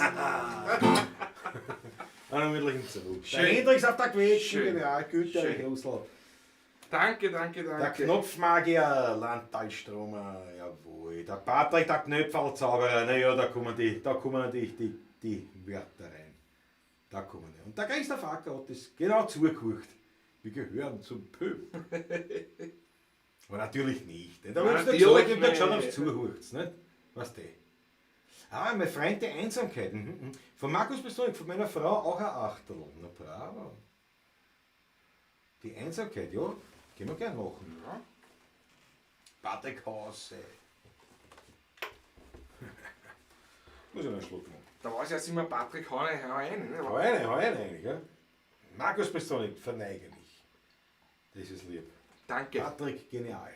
Ja, weil man muss schon sagen, also es wird schon viel von Patrick da jetzt geredet. Gell? Für einen Egozentriker wie mich ist das natürlich schon ein bisschen. Das muss man schon sagen. Es trifft auch. KTM-Junkie, ein Traum. Super Patrick. Nicht? Sogar mit Zonko-Faust. Das gefällt mir sehr gut. Als ob das, ich meine, hätte ich ja eh nicht mitspielen müssen. Wenn da eh so leibend. Das war diese schöne Aktion. Wir kennen uns jetzt seit über 26 Jahren. Das ist, Seit 26 Jahren spielen wir schon zusammen, Patrick. wir kennen uns über 26 Jahre. Wie gesagt. Aber das war so, wie der Patrick damals seine Harmonika ganz neu gehabt hat, wie er sie gebaut hat. Ja, Täter. Und da singt er dann ganz erinnern, Ja, bei Nummer der eins. Neuschen-Keller war das. Und da kommt einer und sagt, das ist ein schönes Instrument. Und Schwärmt mir vor, welches schönes Instrument ich hier habe. Wie leibend und super. Und der hat nur geredet über das und wie das alles leicht geht und so hin und her. Und ich habe schon gesehen, wie der Patrick so ein bisschen verfällt, schon Ja, so. langsam, so nach dem Motto, ja. Etwas säuerlich wird. Und irgendwann war es ihm dann zu bunt und dann hat er gesagt, ja, aber spielen muss ich schon auch. Zu Recht, hast du das gesagt. Stimmt, das stimmt ja. Ja. Schau, der Günther Erich Russl, ein absoluter Diplomat. Ihr beide seid genial, einer ohne anderen geht nicht. Ja, aber das war so wie bei mir in der Kindheit. Stimmt, ja. Mit meinem Bruder, nicht? Wenn man da irgendwas und dann hat sie in der Kasse, ja, na, ihr seid eh beide. Ja, ja. Ja, das nagt beim Klaus, sagt der Gerl. Ja, wirklich wahr. Aber der Markus Bristonik schreibt auch schon, Klaus, deine Leistung soll dadurch nicht geschmälert werden. Ja, natürlich nicht. Nee. Habt ihr nicht einmal eine Nummer gespielt? Ich hab den Jazz im Bein oder so ähnlich. Ja. Blues im Fuß haben wir gespielt. Blues im Fuß, ja. Sollen wir das auch machen? Was jetzt besser? Das Kommen wir ist bloß- eigentlich, ja. Ja, Andreas Christian, wir himmeln auf. Die Einsamkeit haben wir das letzte Mal gespielt und das vorletzte Mal und das vorverletzte Mal jedes Mal. Aber die gehört auch jedes Mal gespielt, finde ich. Weil es so eine klasse Nummer ist. Ja. Von wem ist sie? Klaus P. Steuerer. Ich kann nicht wieder ins Lampenricht zurückkämpfen. Klaus, die Genialität muss man nicht immer erwähnen. Ja, der Fritzl, 6 aus Test-Anmeldungen. Jetzt kann ich schon wieder. Jetzt geht schon den Patrick sagen, wie leibend er ist. Ich bin schon wieder aufgebaut. Das Leib ist ja mit 26 gesagt, jung. Ja, man kann 26 Jahre spielen wir zusammen. Spielen wir zusammen. Nicht so alt sind wir nicht. Na gut, also der Blues im Fuß. Warte, habe ich da Blau? Vielleicht kann ich mit einem Blau. So, jetzt haben wir nicht einmal noch. Was das ist. Nein, das mit einem Blau spielen. Warte mal. Oh, keine Experimente. Na schauen wir mal. Ich spiele ja nicht mit Blau, aber weil es da liegt jetzt. Der Blues im Fuß, also der Aufreißer-Blues, so heißt die Nummer. Du kannst andere Gitarre, bis die gestimmt ist. Ja. Ich kann mit der probieren. So ja, André, ja, das war mal ein Novum. Ja, sicher. Da muss ich die auf die Seiten tun. Dann muss ich die da her. Kannst du die Jazzgitarre nehmen? Ja, da muss ich die jetzt Die verstehen. Gitarre auch, die ist laut genug. Nein, die ist nicht. Die Oberkleine spielen auch akustisch auf der Nein, Reihe. nein, Das sage ich dir immer. Die ist laut genug. Was du ein bisschen einst. nein. Hast. Nicht. So, Stimme, aber der Vorteil ist, sind nur 6 Seiten. Also ich spiele da nicht Oberkreiner, Akkorde, sondern Einzelseiten. Ne? Ja, Magst du wie aufpassen? der Einzelseiten spielst du nicht so oft. Das ist Ja, ich meine, ich werde genau da wie dort reingehen schauen. Aber das passt natürlich da jetzt da. Und der John Pierce drauf, oder was? Ja. Ah, sehr gut. Ja, bin nicht so begeistert, aber so, ich brauche so irgendwo. Setzen wir jetzt wieder die Melone auf. Der Acker wieder schreien, nein, aber ich brauche einen Kopfweg, einen Blueskopf für die. Gehen wir so. Geh mal so, Alter, bist du deppert, die sitzt mir so her, ist wurscht. Wo ist das? Nein, da käme ich gar nicht aus. Es anders Markierungen drauf. Die moderne drauf. Na gut, ich probier's. Also, der Blues im Fuß, respektive der Aufreißer-Blues. Scheiße.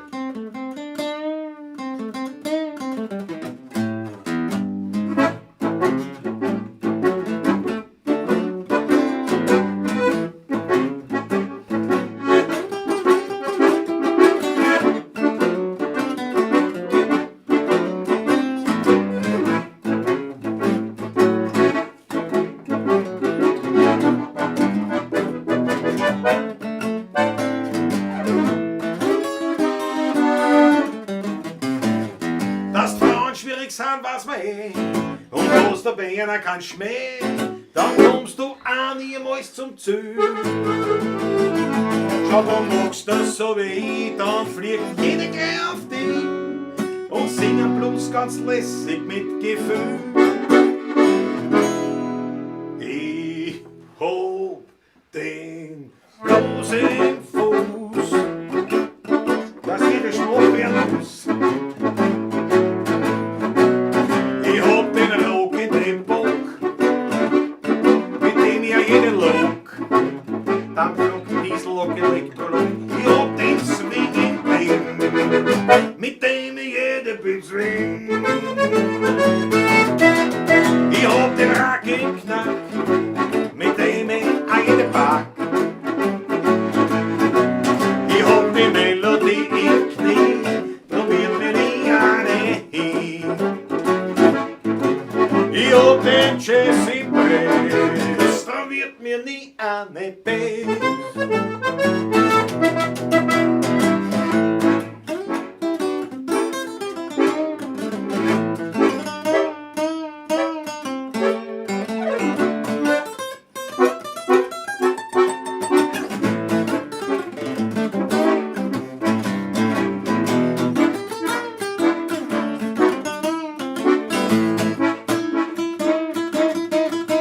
Ich gebe den Franke den Rot, weil er Note dich hat. Schau, so machst du das mit mir. Ich brauch gar nichts ergehen, du musst mir nur gut zu hören. Dann merkst du gleich, wie lässig das ist.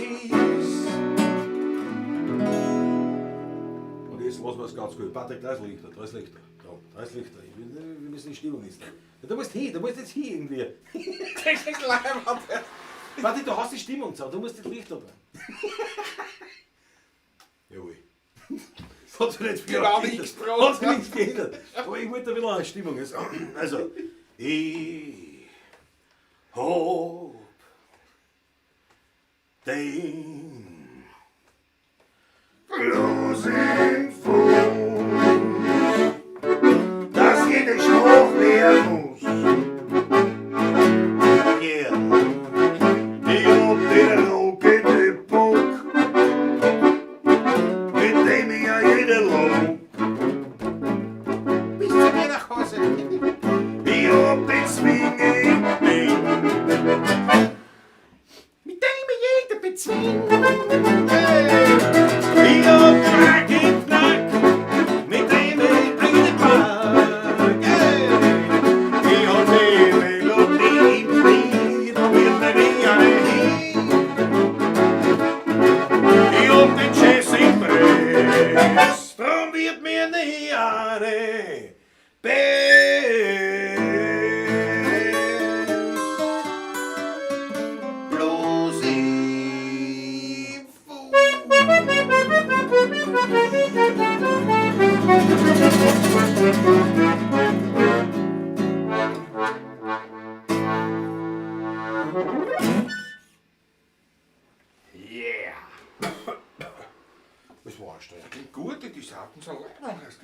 Nicht Angst. Die Gitarre ist ein bisschen Ja, dünn. ist Aber die ist ja eigentlich ist ja auch nicht für das gedacht. Ja. Aber mir ist gerade eingefallen, ich habe die Fender Auto. Man hätte mit der auch spielen können eigentlich. Aber den Leuten gefällt es bitte. Hat's euch gefallen? Die Achteln kommen rein, es ist unglaublich. Unglaublich. Thomas Klagenfurt. Echt schön, wie sie spielt. So, die hängen wieder näher, da. Das weiß ich. Na, servus. Die Wiener Blues Brothers. Super. Rupfgeigenkönig. Na, das vorhin so.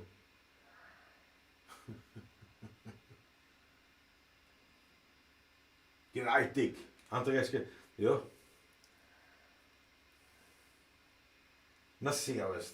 Ich kann das gar nicht, da ist so viel geschrieben. Das ist so viel geschrieben, das ist. Kontra Gott, sagt die Renate. Na, endlich was. Die Leute sind begeistert. Das ist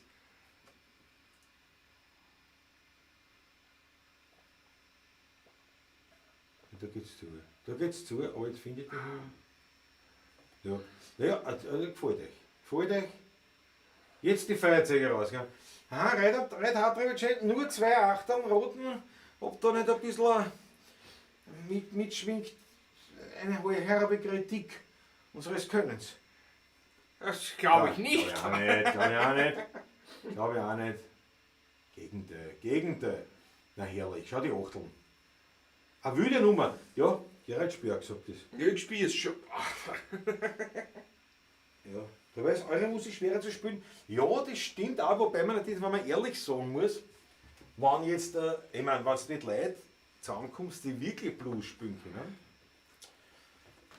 also auch von dort kommen, also Amerikaner, die da wirklich Musiker sind, das sind schon Unterschiede. Also das ist, das, obwohl klassisch nur 3 Akkorde, ich meine, die hat immer war ein erweiterter Blues sogenannter, aber ja, das ist so 3 Akkorde spielen. Ich sage einmal so, je weniger Akkorde, desto schwerer wird es. Genau, so ist es, ja. Nicht technisch, aber musikalisch. Das ist durchaus anspruchsvoll, nämlich. Das ist so. Muss man schon sagen. Aber es stimmt, was der Günther eigentlich meint, ist natürlich Wiener Musik, ja. Na gut, dann pass auf, dann machen wir jetzt die Einsamkeit. Ich meine, so wurscht. Passt ja. Wie spät haben wir schon? Müssen wir schon aufhören eigentlich? Ja, bald kommen wir zum Schluss. Ja, wir kommen schon zum Schluss. Schön langsam, aber sicher, meine lieben Freunde. Zum Schluss. Sterbe du helfen, Renate. Nummern meiner Jugend hast du mit der Schulband gespielt. Ich habe Gott sei Dank Bass gespielt, aber nicht viel zum Spielen. Wenn wir sagen, erst Nummern unserer Jugend ist gut. Das Lidl ist, da waren wir noch gar nicht auf der Welt. Ja, aber meine Jugenderinnerungen, trotzdem. Naja, das schon. Ja. Schulbanderinnerungen. Wer kann's nicht? Wer kann's nicht? Ja. Ich weiß nicht, super. Ich habe mich da nicht entscheiden können, für welche Richtung ich musikalisch nicht gehe. Stairway to Heaven oder Highway to Hell. Ja. Das ist schwierig, da musst du dann entscheiden. Da muss ich entscheiden. Ja. Da muss ich entscheiden. So, ne gut. Uli Bär spielt den elektrischen Blues. Ja. Wobei bei den Blues-Schammeln sind wir alle akustisch. Da ist nur Da der spielen wir Herbert alle Wojcik am akustisch. E-Bass. Das Ja. ist das einzige Elektrogerät. Die anderen sind alle akustisch, weil es dann einfach besser zusammenpasst mit uns. Genau. Ja. Daher. Na gut, reißen wir an die Einsamkeit. 2 Stunden.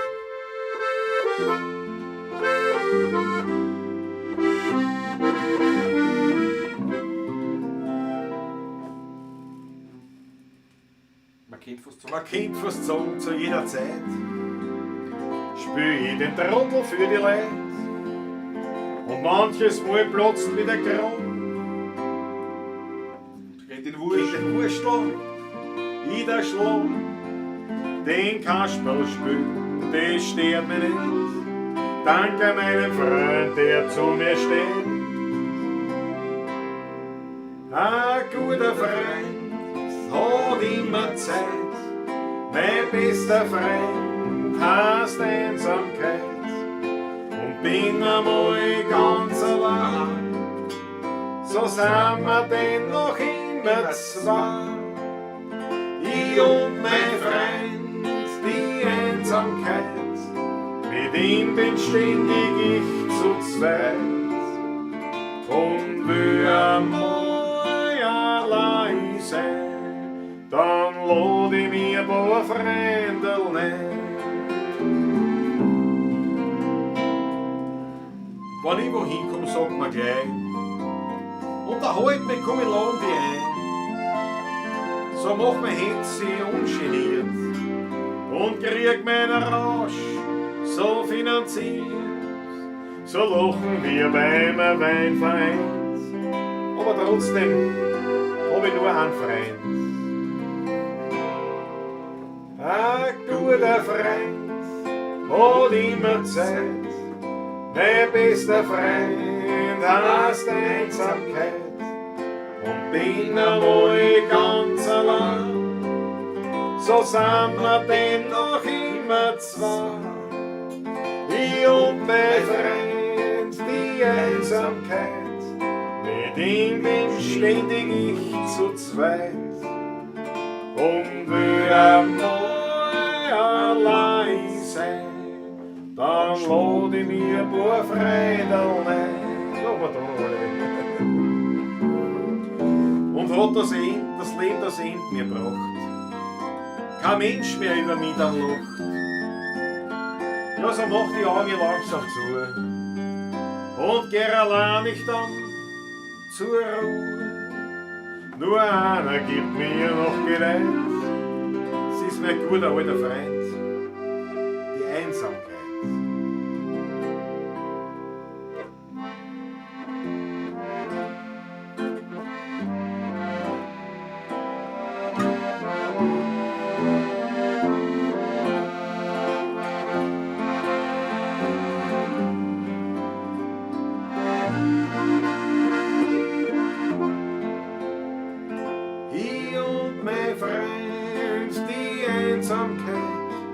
Mit ihm bin ständig ich zu zweit und will einmal allein sein, dann schlaf ich einfach ganz ruhig ein.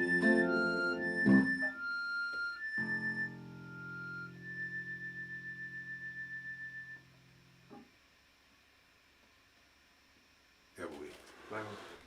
Wunderbar. Wunderbar gemacht. Wunderbar. Patrick brav gespielt. Brav was gespielt. Dankeschön. Was Andreas Christin hat morgen Geburtstag?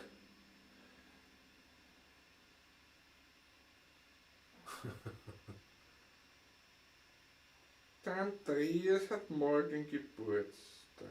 Lieber Andreas, zum Geburtstag ein Gedicht. Du hast morgen Geburtstag und ich nicht. Du bist der Fackel. Der Andreas hat Geburtstag morgen, drum hat er heute auf die Nacht im Bett nichts verloren. Er hat noch gewaltig einen umzubinden sich, weil schließlich Geburtstag hat man morgen, sonst nicht. Der Andreas hat Geburtstag morgen und drum werden wir ihm besorgen ein Ständchen, dass er sich freut. Und zwar singen wir's nicht morgen, sondern schon heut. Hoch soll er leben, dreimal hoch. Hoch soll er leben, dreimal hoch. Zum Geburtstag viel Glück, Andreas. Zum Geburtstag viel Glück. Zum Geburtstag, lieber Andreas. Zum Geburtstag viel Glück.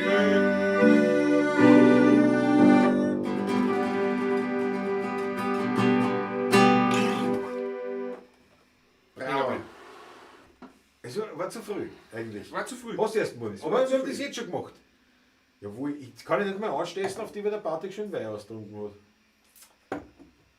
Der Patrick, ja, das ist ganz normal. Schluckfall habe ich drinnen, aber... Wir kommen ja schon zum Ende seit einer Viertelstunde. Ja. Nein, jetzt machen wir Schluss. Meine Herrschaften, ich möchte nochmal aufrufen, auf jeden Fall, wirklich, ein ernst gemeinter Aufruf, wenn ihr Ideen habt, Immer klingt deppert, wenn sie den und man kann viel den und die, aber es ist ein Brainstorming-Ort, dass man sowas macht, dass uns auf den diversen Plattformen oder unter dem Video oder wo auch immer als Kommentar Ideen einschreibt, was fördert oder was ihr glaubt, das notwendig war, dass das Wiener Lied wieder unter die Leute kommt.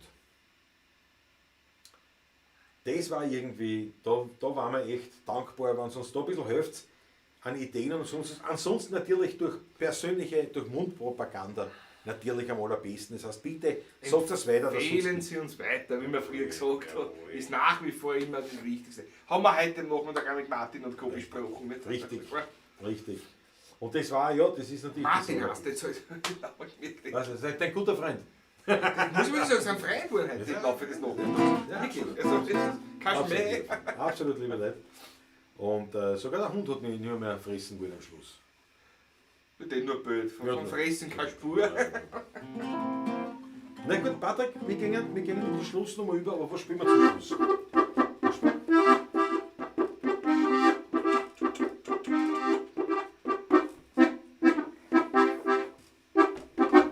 Oder? Ja, dann wird echt gespielt weiter. Ich bin schon voll drin. Speerstund schreit da oben, Speerstund schreit da oben. Leider geht's doch endlich heim. Doch mich stört nicht ein bisschen, das Rasen mit den Schlüsseln. Ich trink jetzt noch ein Flascherl Wein. Erst der Mann, der mich mal mit dem Mühle kann und schäbert, wird's für mich Zeit, nach Haus zu gehen. Denk sowieso bin ich vom Weindal ganz schön deppert, als muss ich anschauen durch ein Puppe sehen. Erst wann der mich mal mit dem Mühle kann und schäbert, bin ich fürs Bett erst richtig schwer. Wenn eine Leute von der Zunge am Dachboden klettert, denk ich an Goethe, Tradium und Heringsservier. Die Schrammen haben schon Schluss gemacht, die Instrumente sind einfach, aus ist mit einem Tanz am Gesang. Doch mich bringt nichts zum Aufstehen und schon gar nicht zum nach Haus gehen, denn ich warte auf einen ganz bestimmten Klang. Erst der Mann, der mich mal mit dem Mühle kann und schäbert, wird's für mich Zeit, nach Haus zu gehen. Denn sowieso bin ich vom Weindal ganz schön deppert, als wo sie anschaut durch die Lampe sehen. Erst wann der mich mal mit dem Mühle kann und schäbert, bin ich fürs Bett erst richtig schwer. Wann arme Alte von der Zunge am Dachboden klettert, Hals- und Beinbruch. denk ich an Goethe, dreh mich und her nix mehr. Na, na.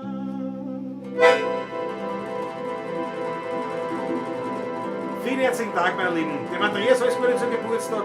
Allen anderen eine wunderschöne Woche. Genesung, falls wer krank ist. Freude, falls wer unglücklich ist. Gesundheit, falls wer krank ist. Und bleibt uns gewogen. Dickes Puzzle, euch 16er Buben. Vierte. Nur einmal über den falschen Ton erwischt. Perfekt.